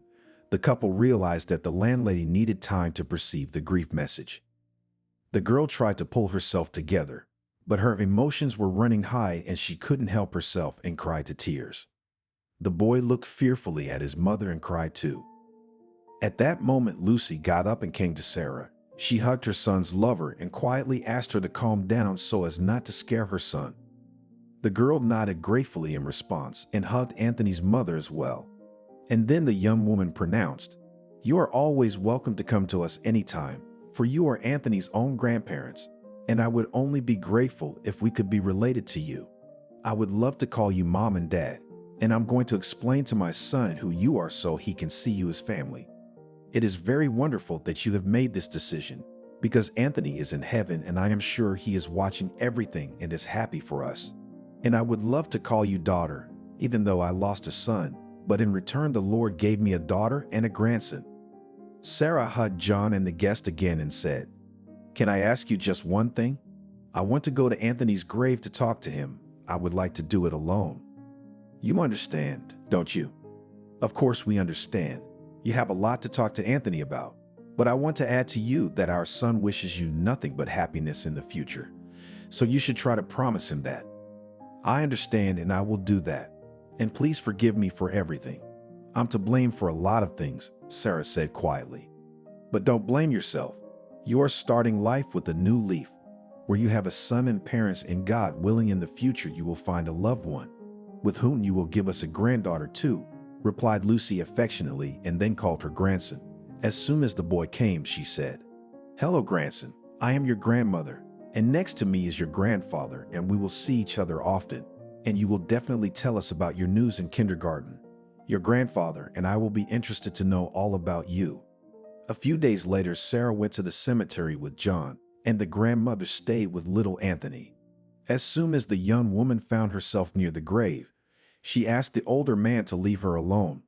John did not hesitate to fulfill the girl's request. He stepped aside so as not to interfere with her communication with the deceased. The young woman carefully squatted down, laid a beautiful bouquet of artificial roses on the grave, and then gently wiped the photograph with the back of her hand and softly began to speak. "Hello, Anthony. This is not where I expected to meet you. I dreamed of being reunited, and you see how it turned out. You're now in the damp earth, and I'm coming to you. If things could be changed, I'd give anything for it, except our little boy. I'm glad you got to see him just a few times in this life. Now, by chance, we'll be in close contact with your parents, and that's to your credit and no one else's. Your message brought John and Lucy to me, and now our son will have grandparents. I was told by your mom that you wish me happiness, and for that I thank you so much. I here and now vow that I will definitely become a happy person and that you, looking at me and my son, rejoice for us. And one more thing, I promise you that I will never forget you, as I have a part of you growing up. I really hope you don't hold a grudge against me, but it's both of our fault that our paths have diverged, but it's too late to talk about it now. All I have to do is hold my head up proudly and go on my way, and I will. And now I will say goodbye to you and call your father. He is here with me too." After these words, the young woman called John and invited him to her son's grave. The elderly man also laid a bouquet of artificial flowers, bent down and kissed the photo on the monument, and only then spoke. "Hi, son. I want to thank you for your grandson. He is just like you, not only in appearance, but also in behavior. We have withheld only a part of your address, but it's better for you in heaven. And now your mother and I will visit you often if we can. And we will be sure to tell you about your son's achievements. I know very well that you hear me now and are happy that we have become one family. You know that I am not a great one for speeches, so I will say that you are forever in our hearts, and we love you and will never forget you. And now it's time to return to the little mischievous boy, who has probably already fed his grandmother with his stories about everyday life in kindergarten. And one last thing. Thank you for the money. It really helped your son. You did what you thought was right. Sometimes in life you have to make tough decisions, and you know exactly what I'm talking about right now. That's all I have to say, so I'll see you next time." John turned to Sarah and politely offered to go home. The young woman nodded gratefully and hugged the older man tenderly, whispering, "Thank you, Dad, and I'll thank my mom at home. Now let's hurry up, because the wind is picking up outside." The two adults moved leisurely toward the exit from the cemetery. Each of them was thinking about something else. Sarah was glad that she could say everything she had on her mind at the grave, and the elderly man wanted to get home as soon as possible to play with his grandson. After a while, John and the girl arrived home, where they were met by Lucy, who had time to bake a duck with apples and boil semolina for the baby. Soon the adults set the table, sat little Anthony at the table in a place of honor, and began to celebrate the reunion. After everyone had eaten, then Sarah went to Lucy and hugged her tenderly, and then kissed her on the cheek and said, "You are the most wonderful mom in the world. Your son told me so. He was very proud of you, and from now on I will only address you as Mom too. And also I want to become like you, because you are a very wise woman, and Anthony was not in vain proud of you and his father. And these are not made-up words your son told me. Thank you, Mom, for everything." Lucy had tears after these words, and she slightly audibly said, "I know that my son was a good man, and thank you too for your warm words. I really hope that you will bring up your boy also a worthy man in life. I love you, my daughter. And do not forget that you promised my son to be happy. We also want it with his father, and the promise must be fulfilled. We have such a motto in our family, so you will have to accept it. There is no other way." After that, the two women hugged each other and laughed happily. The head of the family came up to them and asked with bewilderment what he had missed so funny. Sarah, seeing the incomprehension of the owner of the apartment, laughed even more. Looking at her mother, little Anthony started laughing, and the rest of the adults followed.